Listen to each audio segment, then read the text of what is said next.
Lucknow university से graduation और BBD Lucknow से फाइनेंस एंड मार्केटिंग में एमबीए कर चुके मिस्टर इमरान खान जी बैंकिंग और फाइनेंस के क्षेत्र के एक्सपर्ट हैं। रिटेल ब्रांच बैंकिंग में 18 सालों का तजुर्बा रखने वाले मिस्टर इमरान खान जी ने branch operations manager, loan processing, audit and operations, NRI services, investment desk, foreign exchange services आदि बहुमूल्य सेवाएं प्रदान की हैं। फाइनेंस के क्षेत्र में एक्सपर्टीज रखने वाले मिस्टर इमरान खान जी वर्तमान में बैंकिंग सेक्टर में महत्वपूर्ण भूमिका निभा रहे हैं। मिस्टर इमरान खान जी को समाधान ग्रुप और स्किल्ड एंटरप्रेन्योरशिप मिशन से जुड़ने के लिए धन्यवाद।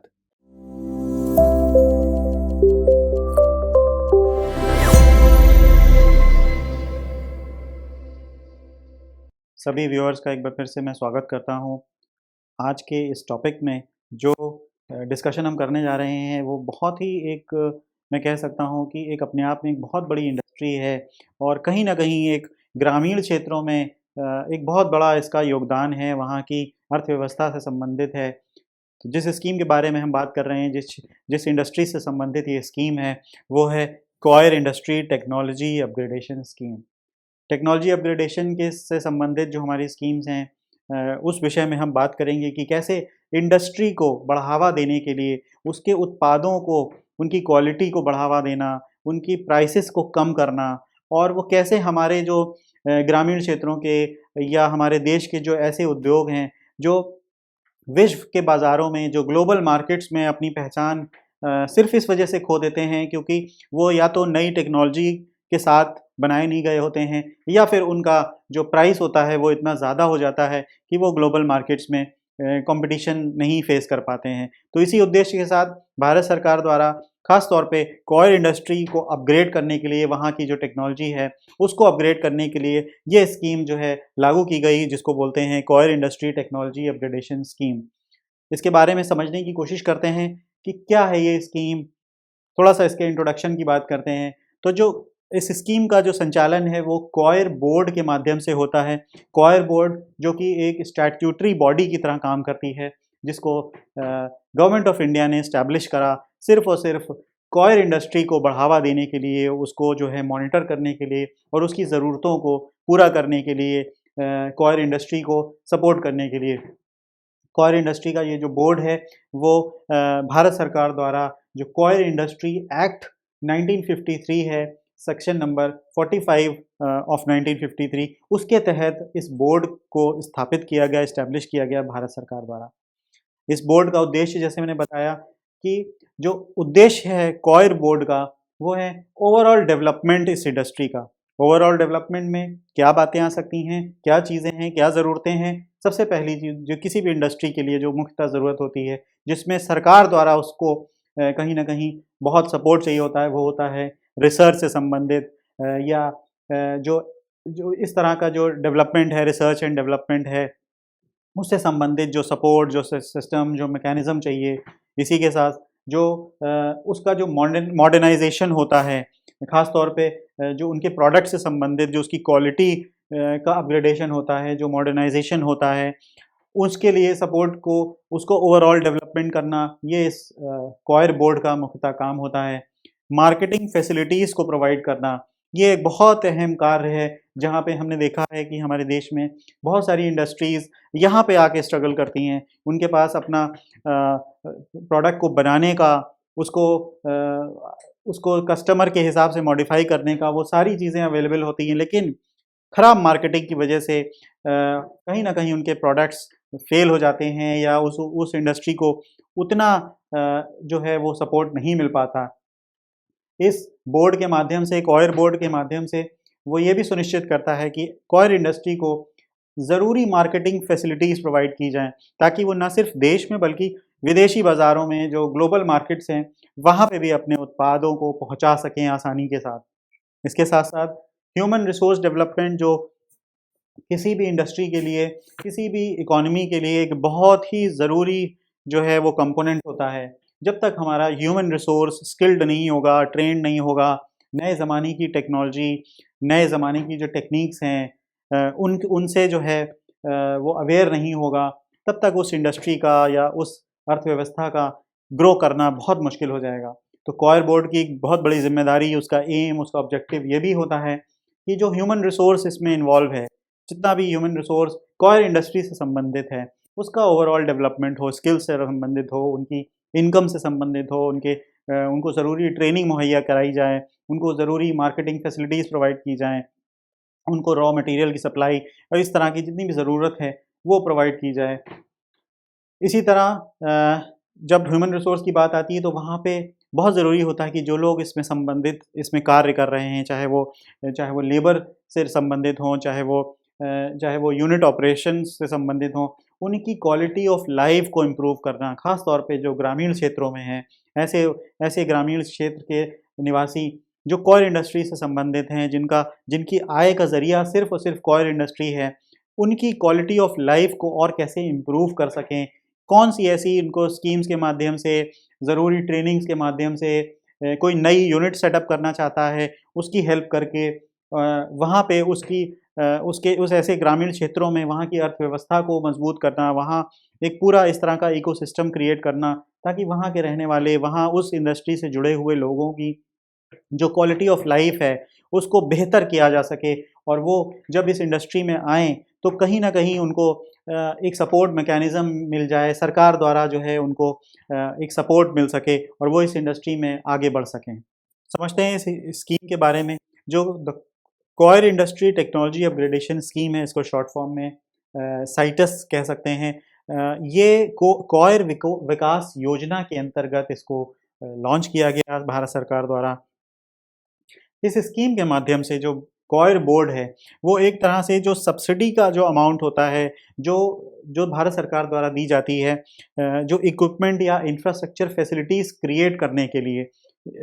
कॉयर इंडस्ट्री को सेटअप करने के लिए जो इक्विपमेंट चाहिए, जो इंफ्रास्ट्रक्चर फैसिलिटी चाहिए, उसके लिए उसकी जो कॉस्ट आ रही होती है, उसको कहीं न कहीं सब्सिडाइज़ करता है और ये बोर्ड इस स्कीम के माध्यम से वो सब्सिडी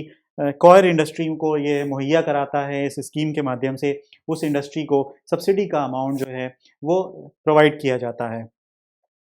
इसका ऑब्जेक्टिव की अगर हम बात करें तो जो मॉडर्न इंफ्रास्ट्रक्चर फैसिलिटीज़ हैं, जो कि ज़रूरत है हमारी आज के ज़माने में किसी भी प्रोडक्शन यूनिट की, ताकि जो उसका जो फाइनल प्रोडक्ट है, जो प्रोडक्टिविटी है, जो क्वालिटी है, उसको इम्प्रूव किया जा सके। ज़ाहिर है जब मॉडर्न इंफ्रास्ट्रक्चर फैसिलिटीज़ होंगी, बेहतर यूनिट होगी, वहाँ पे नई ज़माने की टेक्नोलॉजी होगी, नई प्लांट एंड मशीनरी होगी, जहाँ पे रिस्क कम होगा। बहुत सारी हमने इंडस्ट्रीज़ में ऐसा देखा कि पुरानी या आउटडेटेड मशीन्स होती हैं, जो कि बहुत बड़ी होती हैं, ज़्यादा स्पेस ले रही होती हैं, ज़्यादा बिजली की खपत कर रही होती हैं, या ऐसे नेचुरल रिसोर्सेज़ की खपत कर रही होती हैं, जहाँ पे पॉल्यूशन भी हो रहा होता है, या जो हमारे लेबर्स हैं, जो मशीन ऑपरेटर्स हैं, उनको भी कहीं न कहीं कुछ हेल्थ इश्यूज़ आ सकते हैं उसको इस्तेमाल करने में। मॉडर्न इंफ्रास्ट्रक्चर में हम ये भी सुनिश्चित करते हैं कि जो प्लांट एंड मशीनरी है, वो ज़्यादा से ज़्यादा सुरक्षित हो, जो पूरा एनवायरनमेंट है, वो ज़्यादा से ज़्यादा पॉल्यूशन फ्री हो और वहाँ पे सारे ज़रूरी कदम उठाए जाएँ, जो सारी सारी ज़रूरी प्रक्रिया है, ख़ास तौर पे पॉल्यूशन कंट्रोल से संबंधित हो या हाइजीन से संबंधित हो, वो सारी मॉडर्न फैसिलिटीज़ के तहत, मॉडर्न इंफ्रास्ट्रक्चर फैसिलिटीज़ के तहत वहाँ पे मौजूद हों और यही इसका ऑब्जेक्टिव भी है कि ऐसी यूनिट्स को मॉडर्न इंफ्रास्ट्रक्चर फैसिलिटीज़ मुहैया कराई जाएँ, ताकि वहाँ जो लोग काम कर रहे हैं या जो ऐसी यूनिट्स को ऑपरेट कर रहे हैं या इस बिज़नेस में हैं, उनको आसानी के साथ अपना बिज़नेस करने में सहूलियत हो। इसी के साथ-साथ ये भी सुनिश्चित करता है ये बोर्ड, इस स्कीम के माध्यम से कॉयर बोर्ड ये सुनिश्चित करता है कि ऐसी जो भी कॉयर प्रोसेसिंग यूनिट्स हैं, उनको एक नए जो बिल्कुल state of the art technology जिनको बोलते हैं, उस तरह से उनको एस्टेब्लिश करना, नई टेक्नोलॉजी के साथ, लेटेस्ट टेक्नोलॉजी के साथ उनको एस्टेब्लिश करना। इसी तरह ये भी सुनिश्चित करता है कॉयर बोर्ड इस स्कीम के माध्यम से कि जो हमारी ये एग्ज़िस्टिंग इंडस्ट्री है, उसको नए एरियाज़ में, जो पोटेंशियल एरियाज़ हैं, जहाँ-जहाँ ये उद्योग लगाए जा सकते हैं, या ऐसे ग्रामीण क्षेत्र जहाँ पे इस उद्योग को आसानी से जो है वो सेटअप किया जा सकता है और वहाँ की अर्थव्यवस्था को सपोर्ट किया जा सकता है। तो ऐसी पोटेंशियल एरियाज़ में भी इस इंडस्ट्रीज़ को सेटअप करना और उनको फैलाना, ये भी कॉयर बोर्ड का एक इस स्कीम के माध्यम से एक ऑब्जेक्टिव होता है। इसी तरह जो अवेलेबल रिसोर्सेज होते हैं, जो रॉ मटेरियल्स होते हैं, उनकी जो खपत होती है, उनका यूटिलाइजेशन होता है, उसको भी प्रमोट करता है कि कैसे नए ज़माने की टेक्नोलॉजी के साथ रॉ मटेरियल को अच्छे से यूज़ किया जाए और अपने प्रोडक्ट्स में जो है उनको इस्तेमाल किया जाए, ताकि वो बेहतर एक क्वालिटी प्रोडक्ट की तरह वो निकल के आ सकें। इसके अलावा जैसे हमने पहले समझा कि ह्यूमन रिसोर्स का एक बहुत बड़ा ऑब्जेक्टिव होता है कॉयर बोर्ड का, तो इस स्कीम के माध्यम से कॉयर बोर्ड ये भी सुनिश्चित करता है कि ज़्यादा से ज़्यादा एम्प्लॉयमेंट अपॉर्च्युनिटीज़ क्रिएट की जाएँ। एम्प्लॉयमेंट अपॉर्च्युनिटीज़ इसलिए ज़रूरी हैं क्योंकि कॉयर बोर्ड कहीं न कहीं हमारे जो ग्रामीण क्षेत्र है या जो ग्रामीण क्षेत्रों में जो महिलाएँ हैं, वो इस उद्योग में बड़े पैमाने से जुड़ी हुई थी होती बड़े पैमाने पे महिलाएँ जुड़ी होती हैं इसमें। तो ऐसी महिलाओं को ऐसे ग्रामीण क्षेत्रों में एम्प्लॉयमेंट अपॉर्च्युनिटीज़ को क्रिएट करना या उनकी आय को और बढ़ाना, ये एक बहुत बड़ा ऑब्जेक्टिव है इस स्कीम के माध्यम से ऐसे एम्प्लॉयमेंट अपॉर्च्युनिटीज़ को क्रिएट करना। साथ ही साथ भारत सरकार का जो मिशन है कि हमारे देश में ज़्यादा से ज़्यादा नौजवान, ज़्यादा से ज़्यादा लोग आगे बढ़ के स्वरोज़गार की तरफ बढ़ें, तो ऐसी नई एंटरप्रेन्योर्स को जन्म देना, ऐसे नए एंटरप्रेन्योर्स को प्रमोट करना, ताकि लोग इस इंडस्ट्री की तरफ अट्रैक्ट हो सकें और नए ज़माने के लोग, पढ़े-लिखे लोग, एजुकेटेड लोग नई स्किल्स और ड ट्रेनिंग के साथ इस इंडस्ट्री में आ सकें और ग्रो कर सकें। इसी के साथ-साथ जो एक्जिस्टिंग कॉयर यूनिट्स हैं, ऐसी यूनिट्स जो पहले से काम कर रही हैं, लेकिन वो पुरानी टेक्नोलॉजी या पुराने ट्रेडिशनल तरीकों से ही उस यूनिट को रन कर रहे हैं, उनको मॉडर्नाइज़ करना, उनको उनको एजुकेट करना, अवेयरनेस फैलाना कि वो कैसे अपनी यूनिट्स को नए ज़माने की मशीन के साथ-साथ टेक्नोलॉजी अपग्रेडेशन के माध्यम से अपनी एक्जिस्टिंग यूनिट को और मॉडर्न बना सकते हैं। तो उनको थोड़ा-सा एजुकेट करना। इसी के साथ-साथ जो हमारा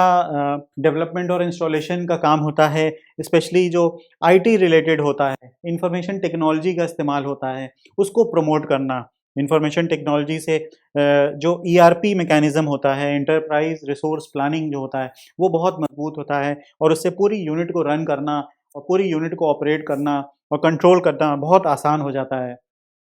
तो आईटी के माध्यम से, इंफॉर्मेशन टेक्नोलॉजी के माध्यम से ईआरपी को और प्रमोट करना और ऐसे डेवलपमेंट और इंस्टॉलेशन एक्टिविटीज़ करना जिससे इंफॉर्मेशन टेक्नोलॉजी की मदद से इसको मजबूती मिले। इसी इसी तरह जब नई टेक्नोलॉजी आती है नए ज़माने की मशीन्स यूज़ होती हैं, तो कहीं न कहीं जो उनके जो उत्पाद होते हैं, वो बहुत ही हाई वैल्यू जो एक कस्टमर होते हैं ना, उनके जो customer high value customer oriented जिनको प्रोडक्ट्स बोल सकते हैं, कि ऐसे कस्टमर जो हमारे विदेशी बाज़ारों में भी जो जिनकी माँग हो या जो हाई वैल्यू कस्टमर्स हैं हमारे देश में या विदेशों में, उनकी जो एक क्वालिटी से संबंधित जो प्रोडक्ट जो चाहते हैं वो, ऐसे हाई क्वालिटी प्रोडक्ट्स क्रिएट करना हाई वैल्यू कस्टमर्स के लिए ये भी एक ऑब्जेक्टिव होता है इस स्कीम के माध्यम से कॉयर बोर्ड का। इसी तरह एक बहुत बड़ा मिशन होता है कि जो मॉडर्न टेक्नोलॉजीज़ है, उसके माध्यम से कॉयर इंडस्ट्री को बहुत ही एक कॉम्पिटिटिव एनवायरनमेंट प्रोवाइड करना और एक काफ़ी इंटीग्रेटेड इकोसिस्टम क्रिएट करना इस मॉडर्न टेक्नोलॉजी के माध्यम से ताकि पूरी इंडस्ट्री को जो है वो सपोर्ट मिल सके। इसके साथ-साथ ये भी देखना होता है कि जब नए टेक्नोलॉजी आ रही है, तो क्या वो इको फ्रेंडली टेक्निक्स को अपना रहे हैं कि नहीं कर कर रहे हैं। तो ऐसे उद्योग जहाँ पे पॉल्यूशन का खतरा हो सकता है, जहाँ पे हज़ार्डस एनवायरनमेंट हो सकता है जहाँ पे, तो उनको इको फ्रेंडली यूनिट्स की तरह बदलना और उनको प्रमोट करना, उनको उनको फैसिलिटेट करना कि वो ऐसी टेक्नोलॉजी, ऐसे प्रोडक्शन फैसिलिटीज़, ऐसी प्रोडक्शन टेक्निक्स को अपनाएँ, जिससे वो एक पूरी यूनिट जो है वो एक इको फ्रेंडली यूनिट कही जा सके। और इसका उद्देश्य ये सिर्फ़ ये होता है कि कैसे जो पूरा जो एक कॉयर इंडस्ट्री है उसको अपने आप में एक पॉल्यूशन फ्री इंडस्ट्री का जो है हम एक खिताब दे सकें कि वो इंडस्ट्री जो टेक्नोलॉजी एडवांसमेंट भी कर रही है और साथ ही साथ वहाँ पे उस इंडस्ट्री को हम पूरी तरह से पॉल्यूशन फ्री भी कह सकते हैं। तो ये इसका मुख्य उद्देश्य होता है। देखते हैं कौन नोडल एजेंसी है इस स्कीम के लिए। जैसे हमने बताया कि कॉयर बोर्ड जो है वो एक तरह से नोडल एजेंसी है जो मुख्य कार्य होता है वो कॉयर बोर्ड का होता है। तो इसमें नोडल एजेंसी जिसको अगर हम कहेंगे पूरी इस इंडस्ट्री के लिए, तो कॉयर बोर्ड जिसका जो कि कोची में है, उसका वो एक नोडल एजेंसी की तरह इसमें है। इसमें जो भी स्कीम होगी, जो इम्प्लीमेंटेशन होगा, वो पूरा जो उसके जो कॉयर बोर्ड की जो रीजनल या सब रीजनल ऑफिसेज होते हैं, उनके माध्यम से अलग अलग डिस्ट्रिक्ट्स में या स्टेट्स में उसका जो है वो इम्प्लीमेंटेशन होगा। और इसकी जो पूरी मॉनिटरिंग होगी कॉयर बोर्ड द्वारा, वो पीरियोडिकली होती रहेगी, समय-समय पर उसकी मॉनिटरिंग होती रहेगी। और जो एमएसएमई, भारत सरकार का जो एमएसएमई विभाग है, वो इसकी जो है वो समय-समय पे इसकी मॉनिटरिंग करता रहेगा और इसको देखता रहेगा कि कहाँ पे कमियाँ आ रही हैं, कहाँ पे चैलेंजेस हैं। अगर किसी तरह का कोई टेक्निकल सपोर्ट चाहिए, टेक्निकल इंटरवेंशन चाहिए, वो भी इसमें प्रोवाइड किया जाएगा। कॉयर बोर्ड उसके लिए भी एक तरह से पूरी तरह से जो है वो ज़िम्मेदारी लेता है। और इसमें सेंट्रल कॉयर रिसर्च इंस्टीट्यूट, वो इसमें एक तरह से टेक्निकल सपोर्ट प्रोवाइड करता है, किसी तरह की ट्रेनिंग चाहिए, कोई टेक्नोलॉजी से संबंधित है। इसी तरह Kalavoor and central institute of coir technology, जो कि बैंगलोर स्थित है, वो इसमें एक टेक्नोलॉजी सपोर्ट की तरह काम करता है। और इस तरह के और भी जो इंस्टीट्यूट्स हैं, जो कहीं न कहीं जो कॉयर इंडस्ट्री के डेवलपमेंट और उसके प्रमोशन के लिए काम कर रहे होते हैं, जो उनका ऑब्जेक्टिव होता है। तो ऐसे इंस्टीट्यूट्स भी इसमें एक तरह से टेक्निकल सपोर्ट और टेक्निकल इंटरवेंशन इसमें कर रहे होते हैं। समझते हैं कि कैसे जो है इसमें आगे कार्रवाई होती है, क्या इसमें पूरी प्रक्रिया है। तो जो एप्लीकेशंस होती हैं इसमें, वो जो बोर्ड है, कॉयर बोर्ड है, वो समय-समय पे इसमें जो है वो एप्लीकेशंस जो है वो न्यूज़पेपर के माध्यम से या जो इंटरनेट है वहाँ पे पब्लिश करता है, अपनी वेबसाइट्स पे पब्लिश करता है। इस तरह के ऑल इंडिया एडवर्टाइज़मेंट्स होते हैं, जिसमें इस तरह की स्कीम के लिए इंडस्ट्री से रिलेटेड जो है वो एप्लीकेशंस जो है वो एडवर्टाइज़मेंट के माध्यम से जो है डिपार्टमेंट कॉल करता है। और ख़ास तौर पे यहाँ पे जो कोकोनट प्रोड्यूसिंग जो स्टेट्स हैं, जो रीजन्स हैं, उनमें जो है उनको उनको थोड़ा-सा इसमें जो है एक तरह से प्रमोट करने के लिए कोशिश की जाती है। ख़ास तौर पे स्टेट्स हैं या जो इस तरह के जो गवर्नमेंट के या इंडस्ट्रियल एसोसिएशंस हैं, उनको भी अप्रोच किया जाता है, उनको भी इसमें प्रमोट करने की कोशिश की जाती है। और ये पूरी प्रक्रिया जो होती है, ये एक तरह से ऑनलाइन प्रक्रिया के माध्यम से होती है। जितने भी डॉक्यूमेंटेशन होता है, ये पूरा ऑनलाइन प्रक्रिया के माध्यम से इसमें जो है अप्लाई किया जाता है। इसी तरह अगर कोई नई यूनिट लगा रहा है या कोई एग्ज़िस्टिंग यूनिट में ही कुछ कोई अगर वो एक्सपेंशन करना चाह रहा है, कोई नई प्लांट और मशीनरी करना चाह रहा है, उसको भी सपोर्ट किया जाता है। नई टेक्नोलॉजी, कोई नई किसी भी तरह की कोई नई प्लांट और मशीनरी उसमें जो है वो इंस्टॉलेशन है या उसका जो है अपग्रेडेशन है, वो भी इसमें कवर किया जाता है। हालाँकि जो ऐसी यूनिट्स होती हैं, जो अपना जो प्रिस्क्राइब बजट होता है, जो एमएसएमई के द्वारा जो सीलिंग लगाई जा रही होती है, अगर वो अपना बजट पार कर चुके होते हैं और उसके बाद वो नई प्लांट एंड मशीनरी अप्लाई कर रहे होते हैं, तो वो इसमें जो है एलिजिबल नहीं हो पाते हैं, क्योंकि उनका जो प्रिस्क्राइब लिमिट होती है, वो उसको भी क्रॉस कर चुके होते हैं। इसलिए वो इसमें एलिजिबल नहीं हो पाते हैं। यहाँ पे जितने भी जो कॉयर यूनिट्स होते हैं, उनको फाइनेंशियल सपोर्ट दी जाती है, जब वो अपनी ये ऑनलाइन प्रक्रिया जो है वो पूरी कर देते हैं। कौन-सी ऐसी यूनिट्स होती हैं जिनको प्रोवाइड किया जाता है? पहली चीज़ तो ऐसी प्लांट एंड मशीनरी को प्रोक्योर करने के लिए जो मॉडर्न हो सकती है या मॉडर्नाइज़ेशन के लिए ली जा सकती है या अपग्रेडेशन के लिए। तो ऐसी एक्जिस्टिंग यूनिट्स को जहाँ पे प्रोक्योरमेंट करना है नई प्लांट एंड मशीनरी का, अपनी एक्जिस्टिंग यूनिट को और अपग्रेड करने के लिए। इसके अलावा कोई नई यूनिट अगर लगाना चाहता है, तो एस्टेब्लिशमेंट करने के लिए अगर कोई नई यूनिट लगाना चाह रहा है, तो उसको भी जो है इसमें फाइनेंशियल असिस्टेंस जो है वो प्रोवाइड करी जाती है इस स्कीम के माध्यम से। यहाँ पे एक इम्पॉर्टेंट बात ये है कि जो ओवरऑल जो आपका जो कॉस्ट आती है, जो प्लांट एंड मशीनरी को प्रोक्योर करने के लिए उस कॉयर यूनिट की, उसका 25% जो कॉस्ट होता है, उसका जो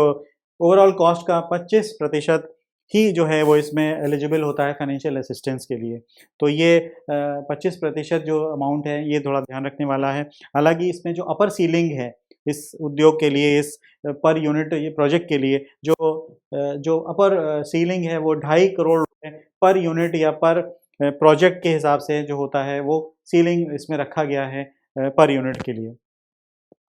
एलिजिबिलिटी के अगर हम बात करें कि कौन लोग इसमें एलिजिबल हैं, कौन लोग इस उद्योग में नई यूनिट लगा सकते हैं या पहले से अगर कोई यूनिट रन कर रहे हैं तो क्या वो एलिजिबल होंगे कि नहीं होंगे। तो यहाँ पे अगर हम देखें कि कॉन्स्टिट्यूशन के हिसाब से कौन लोग इसमें एलिजिबल होंगे, तो कोई भी व्यक्ति जो 18 साल से अधिक आयु के हैं, एज एन इंडिविजुअल अगर इसमें काम करना चाहते हैं, एक यूनिट लगाना चाहते हैं, वो इसमें एलिजिबल होंगे इस स्कीम के लिए। साथ ही साथ कोई पार्टनरशिप फर्म बना के 2 लोग 3 लोग मिल के अगर कोई उद्योग लगा रहे हैं, कॉयर कॉयर इंडस्ट्री में आ रहे हैं और पार्टनरशिप फर्म के माध्यम से इस स्कीम का फ़ायदा उठा सकते हैं, वो अप्लाई कर सकते हैं। ग्रामीण क्षेत्रों में ख़ास तौर पे हम देखते हैं एसएचजीज़ होते हैं जिनको हम सेल्फ हेल्प ग्रुप्स कहते हैं। सेल्फ हेल्प ग्रुप्स इसमें जो है अप्लाई कर सकते हैं, इस कॉयर इंडस्ट्री में आके इस स्कीम का लाभ उठा सकते हैं। एसोसिएशंस होती हैं, एसोसिएशंस में फ़ायदा ये होता है कि बहुत सारे लोग आपस में जुड़ते हैं और एक-दूसरे की चैलेंजेस को और अपने रीजनल लेवल की जो भी एक्टिविटीज़ होती हैं, उनको समझते हैं वहाँ का और एक-दूसरे को सपोर्ट के माध्यम से तो एसोसिएशंस को एक बेनिफिट भी मिलता है, तो कुछ एक फ़ायदा भी मिलता है और वो भी इसमें एलिजिबल होते हैं। इसी तरह अगर कोई स्मॉल या मीडियम स्केल पे कोई एंटरप्राइज़ का काम कर रही है, वो भी इसमें जो है अप्लाई कर सकते हैं। कोऑपरेटिव सोसाइटीज़ जो होती हैं, वो भी इसमें अप्लाई कर सकती हैं और साथ ही साथ अगर कोई प्राइवेट सेक्टर या पब्लिक सेक्टर की कोई कंपनी है, कोई एंटरप्राइज़ है, वो भी इसमें इस स्कीम का लाभ उठाने के लिए एलिजिबल होते हैं। कोई भी अगर ऐसी यूनिट है, चाहे वो जो कि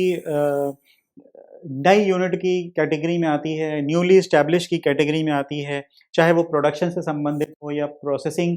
कर रही हो कॉयर इंडस्ट्री से, वो सब इसमें असिस्टेंस के लिए, फाइनेंशियल असिस्टेंस के लिए अप्लाई कर सकते हैं और वो भी इसमें एलिजिबल होते हैं। इसी तरह ऐसी जो भी कॉयर प्रोडक्शन या प्रोसेसिंग यूनिट्स हैं, जो कि कॉयर बोर्ड के अंतर्गत जो है वो रजिस्टर्ड हैं, कॉयर इंडस्ट्री रेगुलेशन रूल्स 2008 के अंतर्गत रजिस्टर्ड हैं और उनका उद्योग आधार का भी रजिस्टेंस हो चुका है, जो वो इसमें फाइनेंशियल असिस्टेंस पाने के लिए वो भी इसमें एलिजिबल हैं इसको अपग्रेड करने के लिए और अपनी यूनिट को और मॉडर्नाइज़ करने के लिए। इसी तरह अगर कोई नई यूनिट है जिसने अप्लाई किया हुआ है और उसने जो है 5 साल तक का ऑपरेशन कर चुका है, यानी कि वो 5 साल तक उस फर्म को चला चुके हैं, वो एक नई यूनिट की तरह ट्रीट किया जाएगा और वो मॉडर्नाइज़ेशन के लिए इस स्कीम में अप्लाई कर सकते हैं। इसी के साथ-साथ जो एप्लीकेशन प्रोसेस है वो थोड़ा समझते हैं। जो एप्लीकेशन की प्रक्रिया है वो भी इसमें भी ऑनलाइन होती है। सारे डॉक्यूमेंट जो भी आपके रिक्वायरमेंट होते हैं, आपकी फ़र्म के रजिस्ट्रेशंस हो सकते हैं, आपके पर्सनल जो डॉक्यूमेंट्स होते हैं, केवाईसी रिलेटेड डॉक्यूमेंट होते हैं, किस तरह की प्लांट एंड मशीनरी है, किस तरह का उद्योग कर रहे हैं, ये सारी चीज़ों के डॉक्यूमेंटेशन करके ऑनलाइन प्रक्रिया के माध्यम से जो है वो अप्लाई किया जाता है और ऑनलाइन पूरी प्रक्रिया होती है इसमें एप्लीकेशन को ऑनलाइन तो अप्लाई कर दिया जाता है। फिर जो रीजनल ऑफ़िस होता है या जो सब रीजनल ऑफ़िस होता है या जो कॉयर बोर्ड का जो भी इंचार्ज होगा उस लोकेशन पे वो एक इंस्पेक्शन करेगा आपकी यूनिट का। वहाँ पे इंस्पेक्शन होगा उस विभाग से, जो भी डिस्ट्रिक्ट ऑफ़िसर होगा या जो डिस्ट्रिक्ट कोऑर्डिनेटर होगा या ऑफ़िसर इंचार्ज होगा उस क्षेत्र का, उस रीजन का, वो ऑन स्पॉट जाके एक इंस्पेक्शन करेगा और देखेगा कि किस तरह का सेटअप रन हो रहा है, वहाँ पे किस तरह की रिक्वायरमेंट है, किस तरह के जो प्रोडक्ट्स हैं वो तैयार किए जा रहे हैं। तो ओवरऑल जो है वो एक फ़िज़िकल इसमें वेरिफ़िकेशन होगा। जब वो वेरिफ़िकेशन कंप्लीट हो जाएगा, सक्सेसफुल होगा और जो ऑफ़िसर होगा वो उसको सक्सेसफुल एक सैटिस्फाइड होगा, तो जो भी आपने डॉक्यूमेंटेशन करे होंगे वो असेसमेंट के लिए जो है वो भेज दिए जाएँगे फाइनेंशियल असिस्टेंस की और रिकमेंडेशन के साथ भेजा जाएगा कि हाँ, इसमें क्या किस तरह की रिक्वायरमेंट है ऑन स्पॉट वेरिफ़िकेशन के बाद, वहाँ पे क्या किस तरह की रिक्वायरमेंट है उस यूनिट की और वो पूरा जो कॉयर बोर्ड का जो हेडक्वार्टर है, वहाँ पे ये पूरी ऑनलाइन प्रक्रिया के माध्यम से रिकमेंडेशन के साथ-साथ भेज दिया जाएगा। सारा डॉक्यूमेंटेशन फिर वो हेड ऑफ़िस पहुँच जाएगा उसके। यहाँ पे जैसे मैंने पहले बताया कि जैसे वो जो पूरी ओवरऑल सीलिंग है वो 2.5 करोड़ रुपए की होती है फाइनेंशियल असिस्टेंस की। तो ओवरऑल जो पूरी सीलिंग रखी गई है वो 2.5 करोड़ रुपए रखी गई है और इसके साथ-साथ इसमें जो इक्विपमेंट्स और मोटर्स हैं वो भी एलिजिबल होते हैं इस स्कीम के लिए, इस स्कीम के माध्यम से फ़ायदा उठाने के लिए, और इनको जो है एक प्रिस्क्राइब फॉर्मेट में जो है वो इस पूरी एप्लीकेशन प्रोसेस को जो है वो सबमिट करना होता है, और ऑनलाइन प्रक्रिया के माध्यम से जो है ये स्कीम को जो है वो अप्लाई किया जाता है। ऑनलाइन प्रोसीजर भी थोड़ा समझते हैं कि क्या इस स्कीम का ऑनलाइन प्रोसीजर है। कोई भी ऐसी जो यूनिट है, जो बेनिफिशियरी है, जो इस तरह की स्कीम का जो है वो अप्लाई करना चाहता है, उसको जो है ऑनलाइन प्रक्रिया के माध्यम से अपने डॉक्यूमेंट्स को जो भेजना होगा। पहला स्टेप अगर हम देखें तो वो वेबसाइट पे जाएँगे कॉयर बोर्ड की। कॉयर बोर्ड की आप जब वेबसाइट पे जाएँगे, तो वहाँ पे आपको वो साइटस स्कीम के लिए जो है वो एक लिंक दिया होता है, वहाँ पे आप साइटस स्कीम इस तरह से आप देख भी सकते हैं। अगर मैं इस पिक्चर के माध्यम से दिखाऊँ कि ये कॉयर बोर्ड की जो वेबसाइट है, यहाँ पे अगर आप देखेंगे तो ये साइटस स्कीम का जो है वो एक फ़ोटो बना होगा, और यहाँ पे थोड़ा-सा उस स्कीम के बारे में लिखा लिखा होता है। यहाँ पे अप्लाई नाउ का एक बटन होता है, आप जब उस पे क्लिक करेंगे, तो अप्लाई नाउ के बटन के माध्यम से आप जो है एक दूसरी स्क्रीन पे आ जाएँगे, जो सेकंड पेज होगा आपका, आप उस पे आ जाएँगे, और यहाँ पे कुछ ज़रूरी जानकारी आपको जो है वो फ़िल करनी होती है। एक पूरा ऑनलाइन फॉर्म है, जो आपको फ़िल करना होगा, और इसके माध्यम से आपका जो है वो एक यूज़र नेम और यूज़र आईडी जो है वो क्रिएट कर दी जाएगी। सबसे पहले आपको यहाँ पे जो है वो नाम फ़िल करना होगा, उसके अलावा आपको अपना आधार नंबर करना होगा। यहाँ पे आप सेलेक्ट करेंगे आधार नंबर या जो भी डॉक्यूमेंटेशन, आप यहाँ पे ड्रॉप डाउन मेन्यू होता है। ड्रॉप डाउन मेन्यू में आप जो भी आप डॉक्यूमेंट आप सबमिट करना चाहते हैं, चाहे वो आधार हो सकता है, आपका वोटर आईडी कार्ड हो सकता है, पैन कार्ड हो सकता है, वो आप सेलेक्ट करेंगे और उसका नंबर आपको नीचे वाले कॉलम में फिल करना होगा। इसके अलावा आपको एक ईमेल आईडी यहाँ पे डालना होगा, अगर आपकी ईमेल आईडी है। पर्सनल ईमेल आईडी भी हो सकती है, और आपकी ऑफ़िशियल जो एक्जिस्टिंग यूनिट है, उसकी भी हो सकती है। इसके साथ-साथ आपको अपना मोबाइल नंबर डालना होगा, यहाँ पे आपको ज़रूरी एसएमएस आएँगे, जो भी आपके नोटिफ़िकेशंस हैं, वो ईमेल और मोबाइल दोनों के माध्यम से आपको बताई जाएँगी। ऑनलाइन प्रक्रिया जब चल रही होगी, उसका स्टेटस भी आपको मिलता रहेगा, ईमेल और मोबाइल दोनों के माध्यम से। क्योंकि यहाँ पे आप एक यूज़र आईडी क्रिएट कर रहे हैं, एक पासवर्ड बनाएँगे, तो यहाँ पे एक सिक्योरिटी क्वेश्चन पूछा जाता है, जिसका आपको यहाँ पे जवाब भरना होगा, ताकि आप जब कभी अगर अपना यूज़र नेम और पासवर्ड भूल जाएँ, तो आप सिक्योरिटी क्वेश्चन के माध्यम से आप उसका जवाब फ़िल करेंगे, तो वो पासवर्ड की तरह काम करेगा और आप अपना पासवर्ड दोबारा क्रिएट कर पाएँगे। यहाँ पे एक सिक्योरिटी पिन आपको डालना होगा इसको, और कन्फर्म कर देंगे, तो आपका जो है वो एक पूरा यूज़र आईडी और डॉक्यूमेंटेशन के लिए आप पूरी तरह से तैयार हो जाएँगे, और आपका पूरा एक यूज़र आईडी क्रिएट हो जाएगा। जब आप यूज़र आईडी क्रिएट हो जाएगा, आप लॉगिन कर लेंगे, वहाँ पे आपको पूरा एप्लीकेशन फॉर्म एक होगा, वो फ़िल करना होगा। साथ ही साथ आपको वहाँ पे जो एक आपके चार्टर्ड अकाउंटेंट द्वारा एक सर्टिफ़िकेट इश्यू किया जाएगा कि आप इस उद्योग में हैं और कितनी पुरानी आपकी फ़र्म है, और पूरा उसका फ़ॉर्मेट है, वो एक सर्टिफ़िकेट होता है जो कि एक चार्टर्ड अकाउंटेंट साइन करके देगा। इसी तरह एक सर्टिफ़िकेट आपको कॉयर यूनिट का भी अलॉट किया जाता है, जब आप एक कॉयर यूनिट एस्टैब्लिश कर रहे होते हैं, तो एक सर्टिफ़िकेट मिला होता है, वो सर्टिफ़िकेट भी आपको उसमें सबमिट करना होगा। तो ये 3 मुख्य डॉक्यूमेंट होते हैं। जब आप ये तीनों डॉक्यूमेंट आप उसमें अपलोड कर देंगे पूरा ऑनलाइन प्रक्रिया के माध्यम से,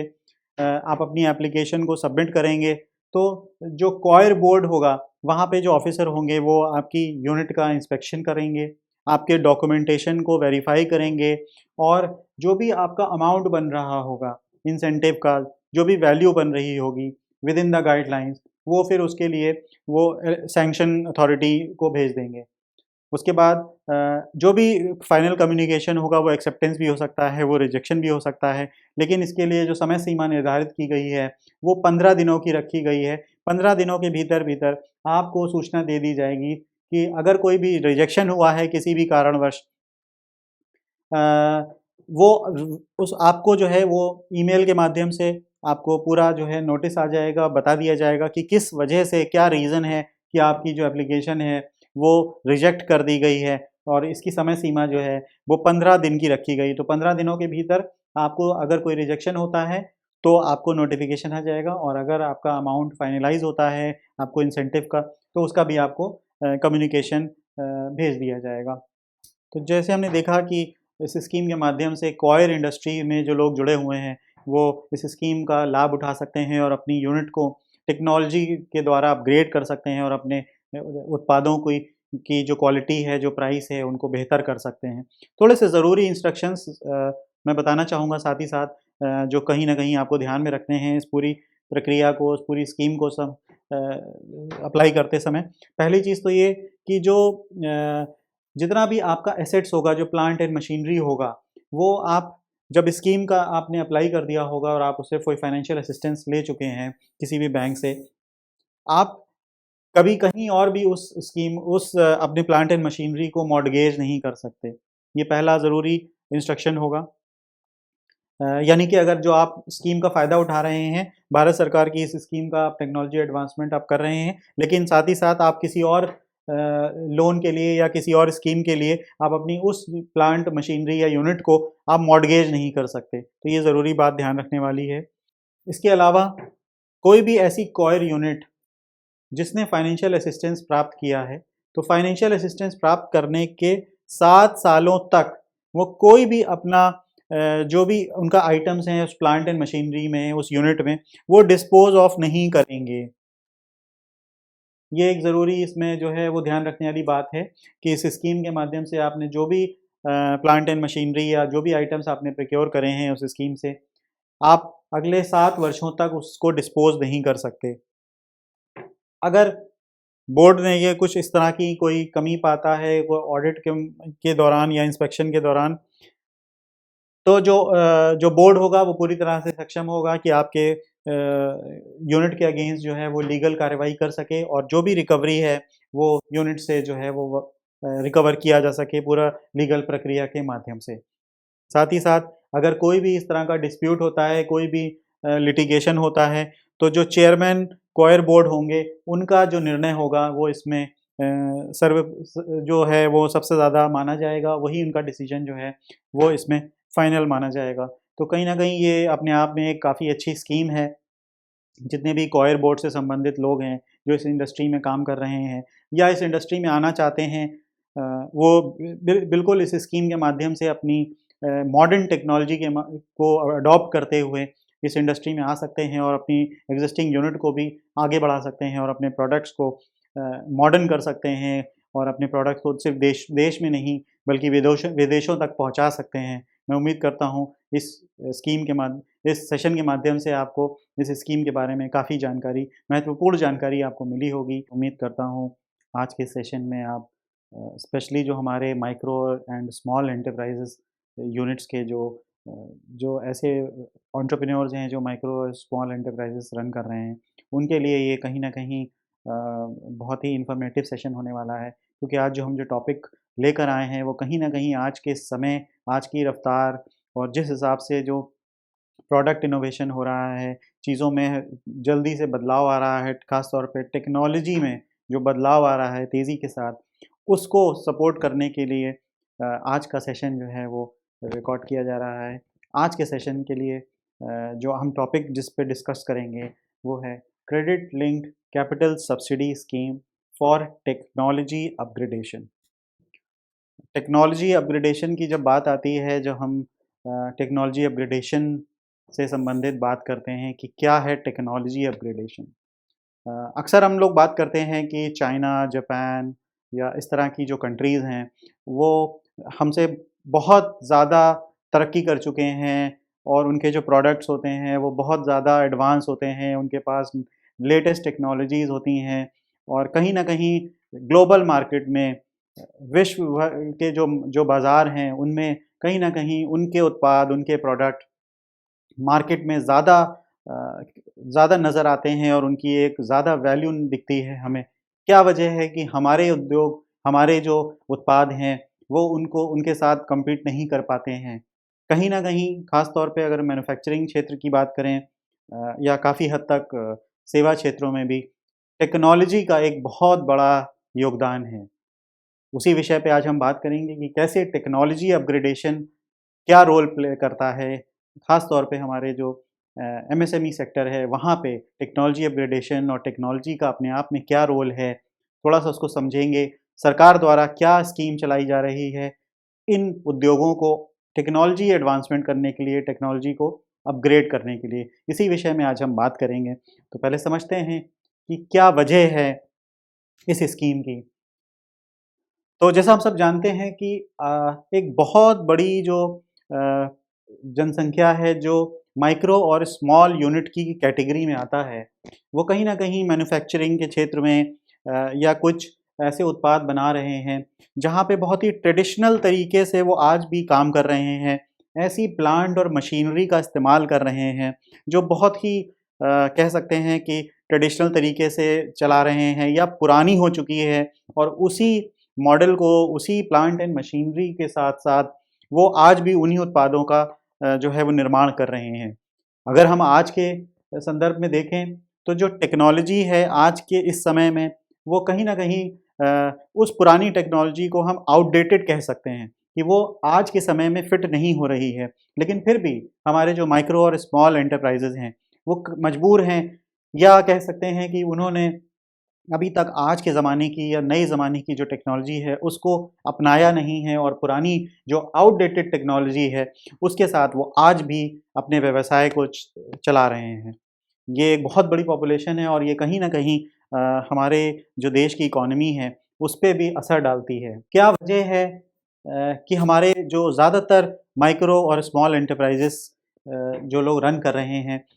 वो अभी भी पुरानी टेक्नोलॉजी का इस्तेमाल कर रहे हैं। जो मुख्यतः जो सबसे पहली वजह नज़र आती है, वो कहीं न कहीं एक जागरूकता की भी आती है, और जो इन्वेस्टमेंट चाहिए है दोनों ही चीज़ों में, चाहे वो क्वालिटी के स्टैंडर्ड को बढ़ाने में या नए ज़माने की जो टेक्नोलॉजी है, जिसको हम मॉडर्न टेक्नोलॉजी कह सकते हैं, उसको अपनाने में कहीं न कहीं एक जागरूकता की कमी है, और वहाँ जो ज़रूरी कदम उठाने चाहिए, वहाँ जो ज़रूरी इन्वेस्टमेंट करना चाहिए, उसकी तरफ जो हमारे माइक्रो और स्मॉल एंटरप्राइज़ेज़ के जो यूनिट होल्डर्स होते हैं, वो उसकी तरफ उतना रुझान नहीं करते हैं। ये एक मुख्य वजह है जिसकी जो आज भी हमारी आउटडेटेड टेक्नोलॉजी ज़्यादातर हमारी जो एमएससी यूनिट्स होती हैं, वो अपनाए हुए हैं। नए ज़माने की जो अपग्रेडेड टेक्नोलॉजी है, जिसको हम टेक्नोलॉजी अपग्रेडेशन बोलते हैं, वो बहुत ही ज़रूरी है इस तरह की माइक्रो और स्मॉल एंटरप्राइज़ेज़ में, क्योंकि जो नए ज़माने की टेक्नोलॉजी होती है, वो कम कीमत पे ज़्यादा प्रोडक्टिविटी के साथ नई मशीन होती है, नई टेक्नोलॉजी होती है, जहाँ पे जो कॉस्ट ऑफ प्रोडक्शन जिसको हम बोलते हैं, पर यूनिट कॉस्ट, वो काफ़ी कम हो जाती है। जिससे जो आपका उत्पाद होता है, वो ना सिर्फ़ देश में बल्कि विदेशी बाज़ार में भी बहुत ही ज़्यादा प्राइस कॉम्पिटिटिव हो जाता है। एक एक ज़रूरी वजह है, आज के ज़माने में, आज के समय पे जो हमारे जो ख़ास तौर पे जो उद्योग ऐसे हैं जो मैन्युफैक्चरिंग सेक्टर में हैं, वहाँ पे प्राइस कॉम्पिटिशन की वजह से हमारे बहुत सारे ऐसे एंटरप्राइज़ेज़ कम्पीट नहीं कर पाते हैं, या भागीदारी नहीं कर पाते ऐसी बहुत सी मार्केट्स में, वो एंटर भी नहीं कर पाते, क्योंकि वो प्राइस कॉम्पिटिशन को नहीं फेस कर पाते। ये एक मुख्य वजह है जिसकी वजह से टेक्नोलॉजी अपग्रेडेशन नहीं हो पा रहा है। भारत सरकार द्वारा मिनिस्ट्री ऑफ एमएसएमई ने बहुत इस पे जो है कार्य किया है, और कहीं न कहीं उसकी ये कोशिश है कि कैसे स्कीम लाई के माध्यम से जो टेक्नोलॉजी अपग्रेडेशन है, वो माइक्रो, स्मॉल और मीडियम एंटरप्राइज़ेज़ के अंदर उनको मोटिवेट किया जाए, उनको अवेयर किया जाए, और उनके अंदर इस ज़रूरत को पहचानने की एक इस ज़रूरत को पहचानवाया जाए, ताकि वो अपनी जो प्लांट एंड मशीनरी है, उसको और अपग्रेड कर सकें, और आज के ज़माने की टेक्नोलॉजी के साथ उसको अपना सकें। इसी संदर्भ में मिनिस्ट्री ऑफ एमएसएमई ने मुख्यतः 3 स्कीम्स अ, हैं जो इस उद्देश्य के साथ काम कर रही हैं टेक्नोलॉजी अपग्रेडेशन के लिए, जिसमें मुख्यतः जो हम जिस विषय पे बात कर रहे हैं, वो है the credit linked capital subsidy scheme. दूसरी scheme technology and quality upgradation support to MSMEs, और तीसरी technology acquisition and development fund. ये 3 स्कीम हैं मुख्यतः, लेकिन समझने के लिए, और इसको क्योंकि तीनों का उद्देश्य एक ही है, तीनों का ऑब्जेक्टिव एक ही है कि कैसे एमएसएमई यूनिट को नए ज़माने की टेक्नोलॉजी के साथ जोड़ा जाए। तो जो हमारी credit link capital subsidy scheme है, इसी के अंदर ये दोनों जो स्कीम है, technology and quality upgradation support और technology acquisition and development fund, इसको एक तरह से सब मिशन की तरह देखा जाए कि इसी में जो है दोनों को क्लब कर दिया गया है और इस दोनों स्कीम्स को हम इसी credit link capital subsidy scheme के माध्यम से समझेंगे। समझते हैं कि क्या इसका ऑब्जेक्टिव है। जैसे मैंने बताया पहले भी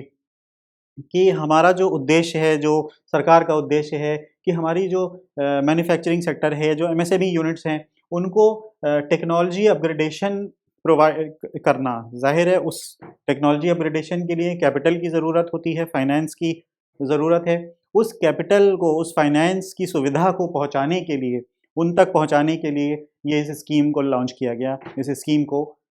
लाया गया। ऐसे फाइनेंशियल इंस्टीट्यूशंस जो इस तरह की क्रेडिट फैसिलिटी प्रोवाइड कर सकते हैं एमएसएमई यूनिट्स को, ताकि वो अपनी प्लांट एंड मशीनरी को मॉडर्नाइज़ कर सकें, नए ज़माने की टेक्नोलॉजी के साथ चला सकें और अपने उत्पादों को विश्व भर के बाज़ारों में कम्पीट करा सकें। बहुत ज़रूरी होता है, अगर आपकी उत्पाद जो हैं वो टेक्नोलॉजी के साथ, नए ज़माने की टेक्नोलॉजी के द्वारा निर्मित नहीं हैं, तो कहीं न कहीं वो आउटडेटेड हो जाएँगे और उनकी माँग ग्लोबल बाज़ार में न सिर्फ बल्कि देश में भी जो है वो कम होती चली जाएगी। तो ये जो capital link capital subsidy scheme है, ये एमएसएमईज़ की जो एमएसएमई, खादी और विलेज इंडस्ट्री और क्वारी सेक्टर, ये दोनों को ही कवर करता है इस स्कीम के माध्यम से। जो इसका कंपोनेंट है, अगर हम बात करें इस सीएलसी स्कीम की, तो ये जो कैपिटल सब्सिडी का जो है कंपोनेंट, वो 15% का एमएसएमई यूनिट्स के लिए है। जो वेल एस्टैब्लिश्ड या ऐसे सेक्टर्स हैं जहाँ पे जो वेल एस्टैब्लिश्ड यूनिट्स हैं, उनके लिए भी है ये टेक्नोलॉजी अपग्रेडेशन। ख़ास तौर पे कुछ सब सेक्टर्स और उनके ख़ास उत्पादों के लिए भी ये स्कीम जो है वो काम करती है। यहाँ पे जो सीलिंग अमाउंट, जो हायर कैप अमाउंट रखा गया है इस कैपिटल सब्सिडी के लिए, वो 1 करोड़ रुपए की सब्सिडी का रखा गया है प्रोजेक्ट की कॉस्ट के बेसिस पे। जो कि कैलकुलेशन किया जाएगा,